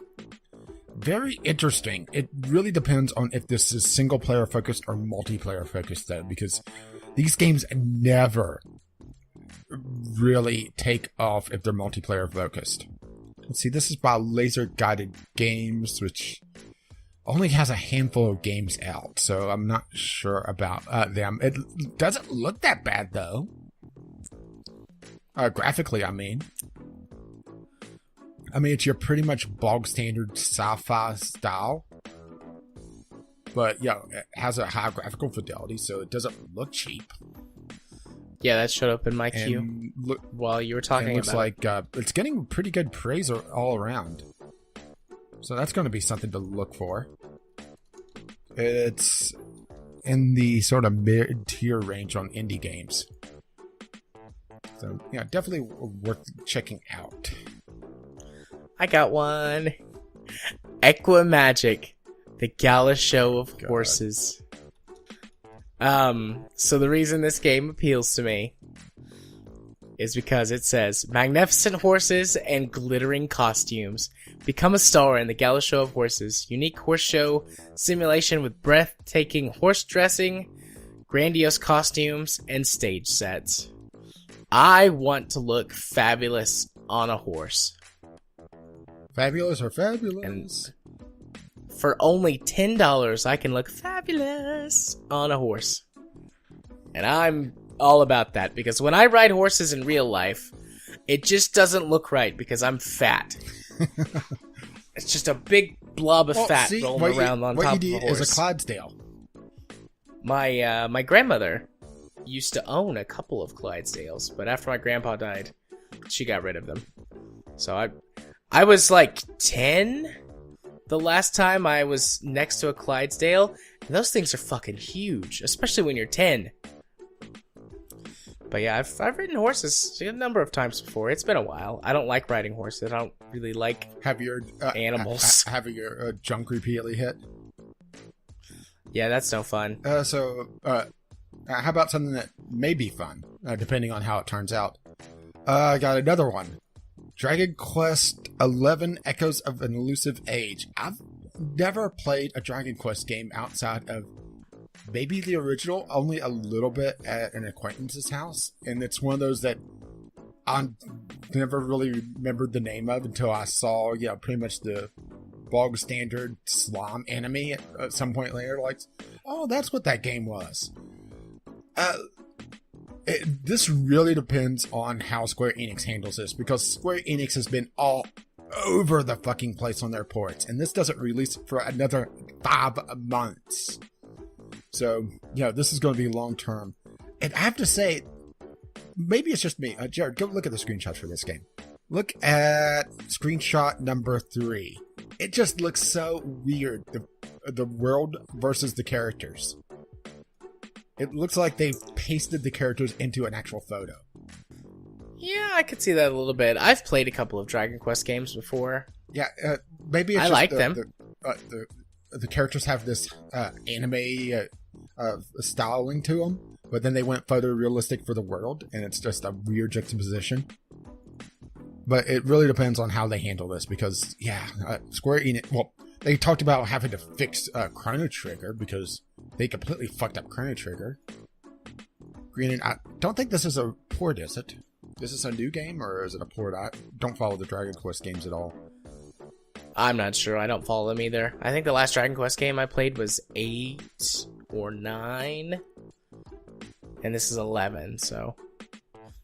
Technically, it could be more than that, because I don't know if it's Dragon Quest 11 Echoes of an Elusive Age. It's like looks like a sub-game or something. It is a port. It was released last year on the PlayStation 4 and Nintendo DS.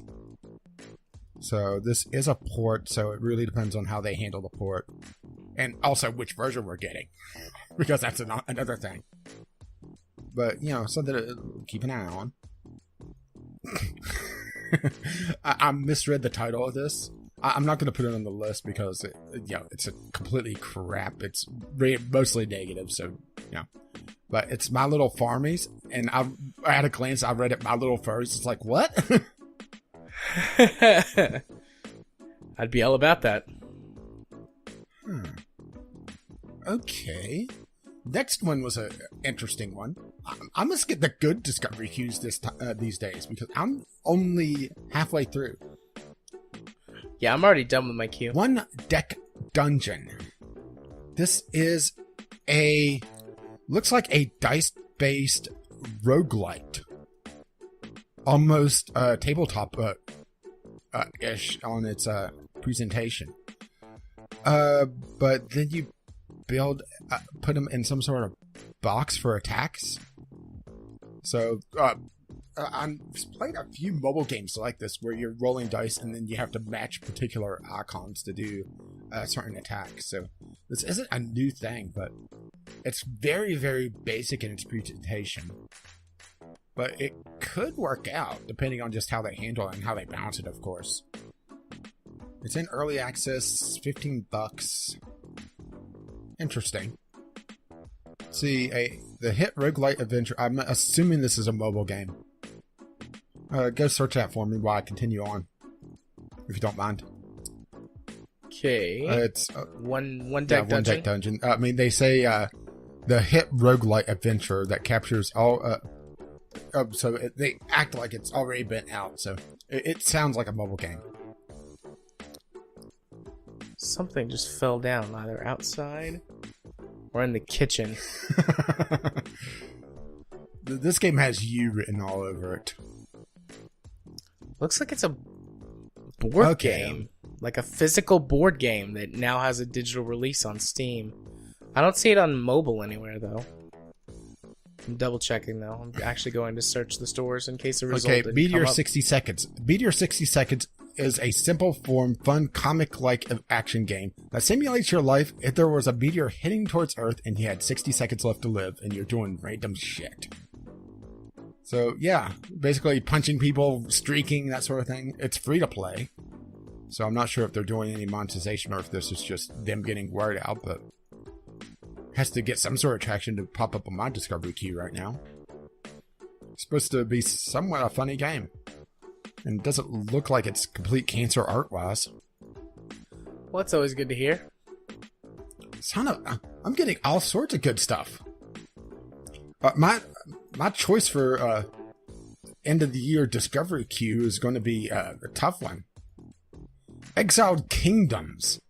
Roam freely through a huge open world with dangers, ancient secrets, and adventure. the old school RPG with a challenging an old school action RPG with a challenging environment. So very retro looking. It looks like it's from the late 90s. But, that doesn't really mean that much these days. Especially with things like Wasteland 2 and that sort of thing. Yeah. So, definitely interesting if you're into CRPGs, especially open world ones. But don't worry, only 3 left. And that one's shit, I think. Yeah. That one's shit. And last one doesn't look that good. So, yay, we're done. We just skipped the music. Woohoo! And entered the part of the podcast where I go first. If you want to see me on the YouTubes, you can do so by searching for Gaming Psychologist. And the new content this week is very light. Some more Kerbalcast archives. And that's about it, because it was Easter. And I was gone from Friday to Monday at my parents' house. And usually during the weekend is when I write stuff, if there's writing, and then record. If there's recording. If there's recording. So nothing new this week on that front, aside from Divinity, which I haven't scheduled the one for tomorrow, so I should do that. Yeah, and it's on probably not YouTube, a bad idea. So that will be easy to do. If you want to follow me on Twitter, you can do so at JMA4707. I tweet about all kinds of things. And if you want to watch me stream games on Twitch or see the broadcasts that I put up, such as reruns of this show, where you can go live and comment about things that we're saying in real time, and then I'll go back and I'll look at them. Wait, you go back and look at them? I do that. I do. You can find that over at twitch.tv/jarthur4707. Also, if you want to be my friend on Steam, you can send a friend request to jarthur4707. I accept all friend requests from you. So far, all lovely people. And if you wish to let them know exactly what episode of the podcast you're coming from, or leave it in Twitch chat form to hear, the password for this week is Booby. Booby. Very pertinent. For freaking content in like 6 months. Yeah. Oh, so while your channel is winding down, mine is returning to full power because I've replaced Civilization, which turned into the mid-game slog turned even worse. I just had bad map, and I didn't want to re-roll and restart what I did for 4 or 5 episodes, which that's just how Civ works sometimes, right? Sometimes, yeah. Especially whenever you're playing a very map-dependent civilization like the Incas.